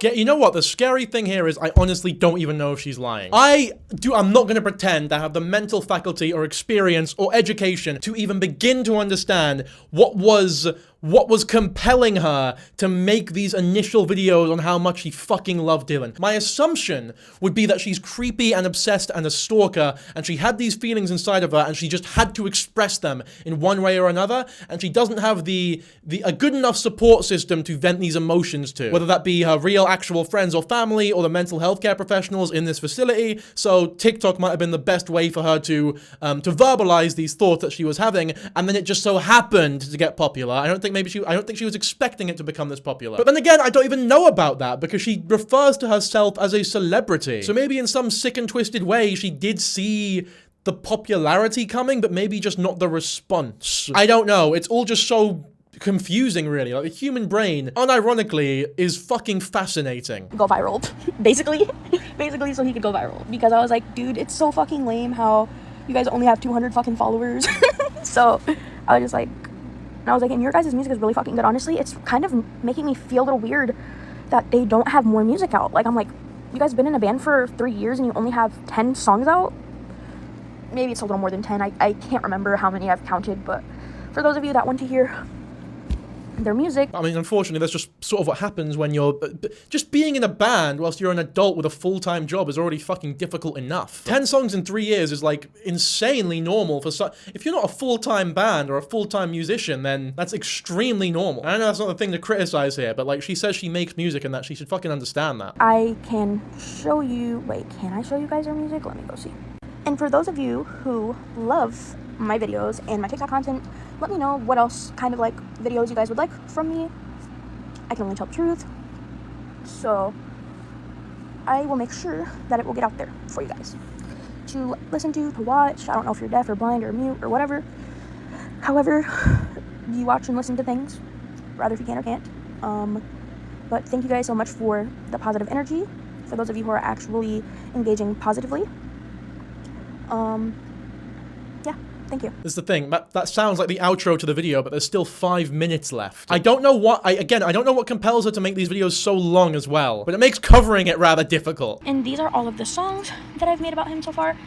It is Just Like Her, Baby, My Direction, Had Me at Hello, Love Game, Checklist, Tsunami, Wake the Room Up, Right Now, Give Me a Sign, Too Deep, Supernatural. That song is about, as you can see at the bottom, what it says, awareness. No Place to Call Home. That one, I don't really know when that one's gonna drop. We need to hear all these songs. I would like to, I wonder if we can actually hear those songs or the website on them. I'm not sure. We can definitely hear this one though, because she does release a freestyle song on her TikTok about her and Dylan getting married. Dylan, Sperry, I wanna get married. This video is 10 minutes long, dude. Is she singing for 10 minutes? Is that what's going on here? I'm gonna have to speed this up. I can't, there's no way. Diamond in the sky, and you are the twinkle in my eyes, and I can't help but feel the ways I feel. So you should just be real with me. I can't help but fall for you, and I can't help but love you so hard. and hold you so tight. And I wish I could be there right now to tell you just how I feel. 'Cause I'm crazy in love with you, with you, and I can't lose. She's actually talented though. Like this is the sad thing. It's not as though she's talented. Like if she really gave it a good go, did some open mics and shit, she could probably make at least a sorry, this whole thing's really getting to me. She could definitely make a decent, at least side hustle as like a singer or a musician. She really gave it a good go and had the right people around her. She's already, you know, famous from TikTok and stuff. Like she has, if she recovers and becomes functioning, then it's not as though she's a lost cause. Because this isn't like, it's not even average singing. Like this is good. She's good. She has vocals, man. When I'm with you, when I'm with you, nothing else is. Okay, so is she just singing for the whole time? I'm gonna skip 5 minutes in. Is she still singing? Sorry. I want to do that again. Yeah, she is. Okay, what about later on? So it almost sounds like I'm like kind of joking around, but like I'm actually singing. It's just like I'm laying on my stomach, and you're not really supposed to lay on your stomach while you sing. True. That's true. She's also been singing for 10 minutes straight at this point as well. Probably without any vocal warm-up. My love for you is real. My love for you. I'll tell you what, maybe there is something to those fucking seashell clams, eh? This is her wishing a happy Mother's Day to both her wife, her husband's baby mama. This shorter video so I can actually play it all, but it's just more terrifying bullshit, really. Hey guys, so basically I just got done making a post saying Happy Mother's Day to my wife, aka husband, Dylan Sperry, and somehow it got deleted for community guidelines, and I'm like, I didn't say or do anything wrong in that video besides literally say Happy Mother's Day.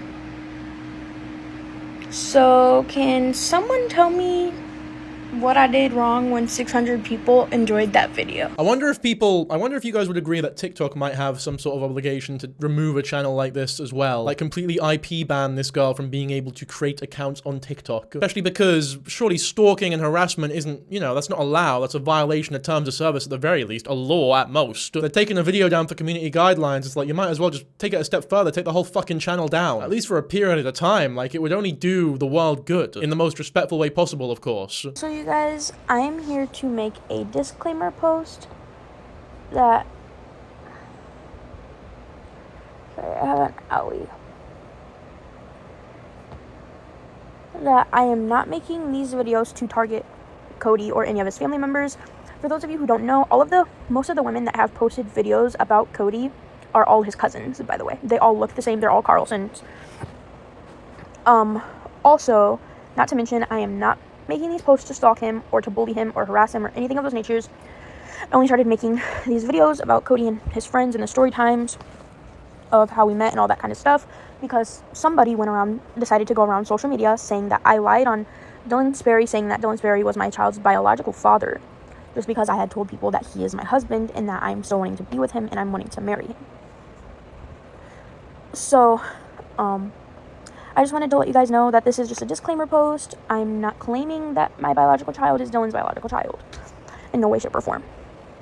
But thank you guys for listening and watching and enjoying the drama. Yep, thank you very much. That's the end of the video, right? No, there's 9 more minutes! Hey guys, so I am not really sure if you guys can hear me or not.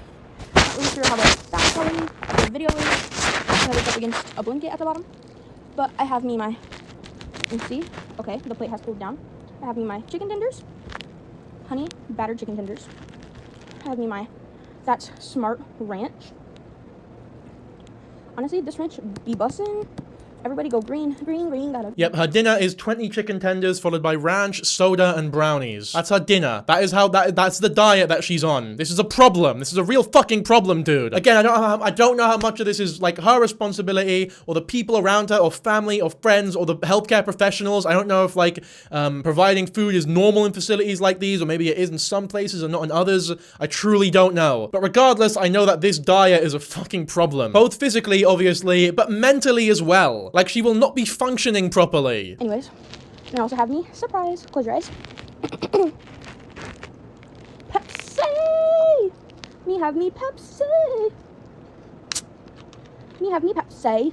Me have me fucking Pepsi, bitch. This kind of diet makes you depressed. If this is what you're eating on a daily basis, I'm telling you, I'm not being like coy here, you will be fucking depressed. Again, this is a Yoti song. She says that she's gonna go live on Facebook, and then she's got a photo here of her and, what's his name? Dylan, photoshopped together with like a white background, I guess. And obviously, she's in a relationship. Oh my god, she's 2004, March 28th. That's like, she's my age. What the fuck? Like, we would have been in the same year in school. We're not even 6 months apart age-wise. Jesus fuck, dude. In a relationship since September the 3rd, 2025. That's the day that she said she met him, by the way. So they were in a relationship since the day that they fucking met. According to her, obviously. But no, actually, that's not true. They were dating since they were children, apparently. Maybe even her past life when she was a fucking mermaid. Here's a close-up of the Photoshop pic if it wasn't obvious enough that it's Photoshopped, in fact. Again, just very, very scary behavior. Well, damn, this story took a weird left turn. No, it fucking didn't. It was always this disturbing for anyone paying attention. Like, why is this the thing that has made it weird for you? Fucking taking the piss like. Here's a song that she actually wrote about Dylan, not like a freestyle.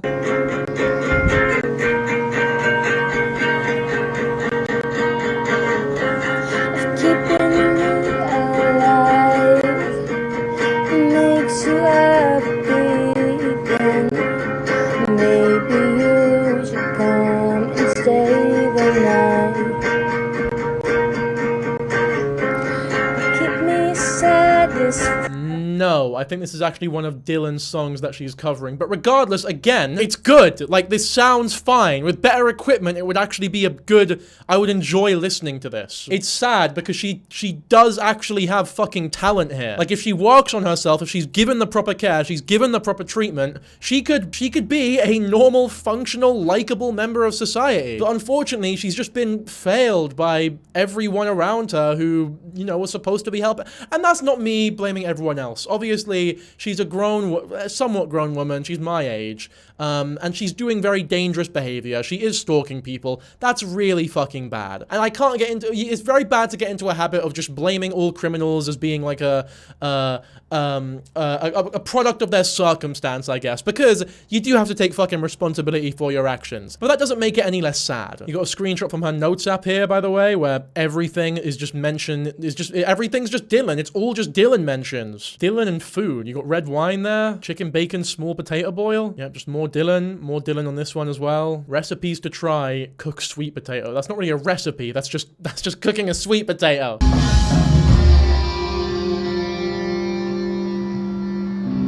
This is just her in the closet whilst Yoti plays in the background. This is 2 days after his response video, by the way. Everything that we have watched so far is within 2 days of the response video. Since his response video, I mean. Not the entire fucking video, obviously. This is an interesting post, though. We got an AI photo of her and Dylan kissing, I'm assuming. But then this caption says a lot, to be fair. For those of you who may not know, Sint is my adopted last name from my family that adopted me through DHS on a closed case. My new last name will soon be Sperry. This man that you see right here brings so much joy into my life since the day I've laid eye on him, a feeling in my heart skipped like a milestone, my head filling with ease as my feet connect to the soil that's below this earth, slipping away from a dark space, finding the key that shall shed me light from a dark, all behind the gates of jail, seeking the vision of this love that's in front of me. Jesus showed me the path I shall pave with you, with us, with her, my little princess blessing us, with a couple of more offerings this love shall be, for all centuries, September 3rd, 2025, to our future self together, father, groom, and bride, the band Yoti. Now, I don't know if the adoption thing is actually, it's so tough. It's so tough to actually realize or come to a conclusion about her being adopted being real or not, or if DHS was actually involved in all that bullshit. Obviously, it would make sense. It's just another layer of trauma to add to the layers of trauma that she's already been somewhat open about. However, it's also so difficult to tell whether or not she's being completely deluded here or just making it up. Maybe she's even smart enough to realize that if she acts as though she had trauma as a kid, people will treat her with more sympathy. Maybe that's true as well. Like, we really don't know. In this video, she makes the claim that children are attracted to her, which, like, no, I'm not exaggerating about that at all. I'll just play the clip. I am guessing that I've got horns. By the way, like every time someone like this goes live, the people who are engaging with the live and donating to her seriously need to fucking look at themselves in the mirror and get a grip. Obsessed with children? I mean, I'm not really obsessed with children. It's just I want like 10 children of my own with Dylan, by the way. Technically, we would have 11. I mean, oops, wrong guy. Technically, we would have 11 children, but obviously I would be obsessed with my own children, but other children, they naturally just come up to me on their own. Like, never a day in my life, because I'm like, what if I get accused of being a creep one day because of all of these children being so attracted to me? So I was like, yeah, no rooms, no house, no kitchen, no couch, no nothing, y'all. No nothing. Y'all not coming in my house for nothing. Now, this could very well be a case of someone who is mentally ill or, developmentally challenged, connecting with children more because they are childish themselves, I suppose. In fact, I would say that's probably what she means when she says that children are, like, attracted to her energy and want to play with her as a friend. I don't think there's anything predatory or pedophilic going on here, though, luckily. I think it's just more of her being fucking weird, to be honest with you. Okay, I'll be real. She does have three videos on, like, a story time of why she went to jail for harassment. They are all 10 minutes long, though, so I cannot, like, I feel like it'd be such an unproductive use of our time to go through every second of every video. There is a Redditor who, summarized the story times, though. Now, just to be clear, I have watched the videos, I just don't want to play them in their entirety for this one here. I don't think it would make a very entertaining or watchable YouTube video, so we are going to use this post, which I've read this as well, and it's a good synopsis. And then we'll watch her third video on it, because this one covers the first two only. In elementary school, around 3rd or 4th grade, somewhere around 2012 to 2014, Cody starts messaging her and even Timber's mother, asking if Timber could be his girlfriend. Timber was uncomfortable and not interested. A week or two later, Cody's mom, who worked helping Timber at school as a paraprofessional, asked Timber to give Cody her Kylie Jenner lip gloss. She explained to Timber that her son Cody was gay. Timber was confused by this, asking why he would keep asking her out then. Cody's mom then started giving Timber a spiritual reading of sorts with predictions of her future. One of the predictions was that Timber would sleep with a guy and get pregnant but suffer a miscarriage. Timber would then sleep with Cody and become pregnant again, but this time with twins. This pregnancy by Cody would begin around July of 2023, and Timber's water would break around March of 2024. In 2021, DHS placed Timber to live with her best friend's family. While there, Timber develops a crush on her best friend's brother, Dom. Her friend was supportive, explaining it was okay if Timber and Dom got together. Her friend said Timber was welcome to go hang out with Dom and get to know him more. Dom is dating a girl named Audrey at the time, who will later become Cody's first love, wife, and possibly the mother of his miscarriage child, which Timber refers to as all that drama. No additional details are provided about that or his relationship with Audrey. One day, Timber is hanging out with Dom, Audrey, dating Dom, and Dom's friends, Taz, JD, and Cody. They are all in Dom's room drinking and smoking. Dom, Taz, and JD are sitting on one side of the room, while Audrey, Timber, and Cody are across from them on the bed. Timber and Dom are the only ones talking, and everyone else just sits silently as they chat with each other. Timber tells Dom not to smoke as he is in the military and could get in trouble. Dom thanks her for caring and does not smoke. No more mention is made of Timber's romantic interest in Dom. During this time, Cody is still asking her out on the occasion, which she continues to reject. She is still surprised by his mother having called him gay, particularly since she notes he does not look gay other than having a slightly feminine face. He looks like his mother. Later on, in 2023, on July 18th, Timber finally sleeps with Cody after he repeatedly asked her if they could hook up. She knew he just wanted to get laid, but decided to throw him a bone, and so he quit the games and leave her alone. Prior to hooking up, she warns him that she is incredibly fertile, so he agrees to use a condom. They hooked up after what Timber describes as lame as fuck hour-long back shots. She explained she had to fake it the whole time because of how unsatisfying it was. Despite the precautions, the condom broke and Timber became pregnant with twins, as Cody's mother predicted she would. Timber realizes she's pregnant somewhere between August 8th to 10th, about a month after they had sex. At some point around this time, Timber is in a mental hospital where she miscarries one of the twins in the hospital toilet. When she saw what had happened, she could not bear to flush her baby, and a member of the staff had to come in and retrieve the fetus from the toilet for her. She remained pregnant with a second twin. In December of 2023, Timber gets arrested for domestic assault. No details are provided here. Around March 3rd of 2024, Timber's water breaks as Cody's mother predicted it would back in elementary school. However, she does not deliver the child. Timber tries to tell Cody about the pregnancy, but he has her blocked. Instead, she gets a hold of Cody's then boyfriend, who is also Timber's stepbrother, Dom.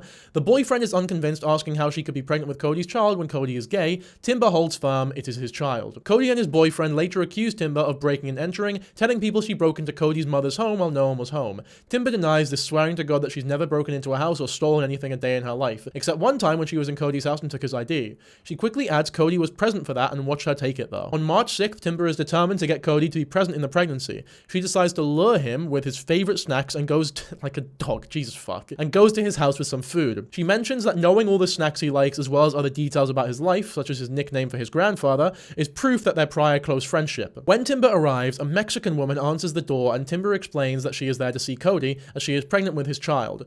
The woman does not care and does not allow her inside. Cody's mum comes home from her job to confront Timber and they get into an altercation. Cody's mother tells her that she does not want Timber to come around anymore as Cody does not like or care for her and that Cody is gay. Not the baby's father. Timber leaves. Around July 15th, 2024, Timber is still pregnant and roughly 4 to 5 months overdue as she was supposed to give birthday by early March. She goes again to Cody's house, but this time the police are called. The police arrest her, explaining they were not intending to take her to jail originally, but due to an outstanding warrant relating to her December 2023 domestic charge, they will have to take her in. She was arrested for harassment. In jail, she is asked if she is pregnant. Timber confirms to staff she is, but explains that it will not show up in a test of her urine, blood, or saliva because of a condition where her HCG levels are too low to read. She then says the police assaulted her out of nowhere, and she sobbed while having a spiritual vision of the police dragging her baby around and killing it. Later that night, she felt the baby's heartbeat stop inside her. She has PTSD from this whole saga ever since. So, needless to say, this is all complete and utter bullshit. This is not a real story. I'm pretty comfortable in saying that this is not a real fucking thing that happened. What probably happened is that this Cody person was her previous fixation, her previous hyperfixation, her previous stalking victim, and she is doing a bunch of mental gymnastics to justify why she was trying to keep Cody in her life. But it's very important, this story, because it really does show how consistent of a pattern this is for her. This is not a one-off instance. This is not something that we need to take lightly. And this is not something that people should be donating to her and enabling. Like, she is a legitimate, dangerous fucking stalker. Not a good person. Okay, here's the third video she made on the harassment that wasn't covered in that Reddit post. It's actually a stitch. I keep seeing people saying that they went on a Sperry deep dive, but I don't see anybody. Also, by the way, I have never dated any man much older than me ever a day in my life, okay? But I did live in a homeless shelter last year, where I was around much older men and women, okay? I never dated any one of them. I never sexualized any one of them. Not to mention, but the person that put a harassment charge on me, his name did not start with the letter D, okay? His name started with the letter C because his name is literally fucking Cody, okay? I literally would know. And technically it was his mom that put a harassment charge on me. What was her name? Tina Carlson? I almost said Tina Sperry, that's just funny as fuck. But her name was Tina Carlson. She is the one that put the harassment charges on me. And if you are telling me that some guy that name starts with the letter D that put some type of like harassing charge on me, please feel free to show me the proof. Feel free to DM me. Feel free to do all that shit, because it's pretty fucking weird how all of y'all can find my mugshots, but anytime I try to look up my mugshots, I can't ever find them, or my phone glitches. So feel free to DM me my mugshots and talk to me about my charges that I've never even known about. So thank you. I keep seeing people saying that they went on a Sperry deep dive, but I don't see anybody. Also, so yeah, she's getting directly involved with a lot of the people calling her out now. This is not going to end well. Like, it was one thing when she was making videos completely devoid and ignorant of the people that were responding to her in the comments and videos and stuff, but if she directly gets involved with people, with creators who are talking about her, especially those who might be harassing or bullying or enabling this kind of behavior, that's where shit can get really, really fucking bad. And she's been uploading, even 16 hours ago she's posting videos, so like, she still isn't being monitored fucking correctly. It's really, really grim. Here is the official mugshot and some of the arrest info though, for those who who haven't seen it. We've seen a little bit of it earlier, but this is like the proper official one. There's also a lot of people who are claiming to have had experiences with Timber. I'm going to say take this with a huge grain of salt, of course. I was personally victimized by Timber Bowman in 2024. I first heard of Timber when dating my then partner. My then partner and Timber were previously together, and he would frequently talk about her and their toxic relationship. In fact, part of her arrest record relates to a domestic assault/abuse against him in 2023 that put her in jail. At some point, she managed to find my personal address, what car I drove, and where I was at when my partner and I would go out together. I have never met this woman and never wished to, but she very well knew me. It fucked me up, and seeing her again, the infamy she always wanted, which really upsets me. Seeing the internet feed her delusions makes me genuinely sick. I hope she's actually in assisted living facility because she is putting the public and myself and her other victims in danger if she's unsupervised. Timber, fuck off and leave everybody alone. Yeah, honestly, and everything I've covered so far in this video is about maybe 5% of the Timber Sperry story, or Timber Bowman rather. If you're interested to hear my thoughts on like other stuff or want to hear me cover more of this story, then definitely let me know in the comments. But for now, I feel like I've gotten the most essential parts of it out the way. I hope this is satisfactory to everyone who was wanting me to cover this story. But yeah, I could very possibly do another one if this is something that you guys are showing interest in or enjoy my coverage of, I suppose. But for now, I think that's the end of the video. So as always, hopefully you all enjoyed. If you did, be sure to subscribe, like, comment, and I'll catch you all in the next one. Bye.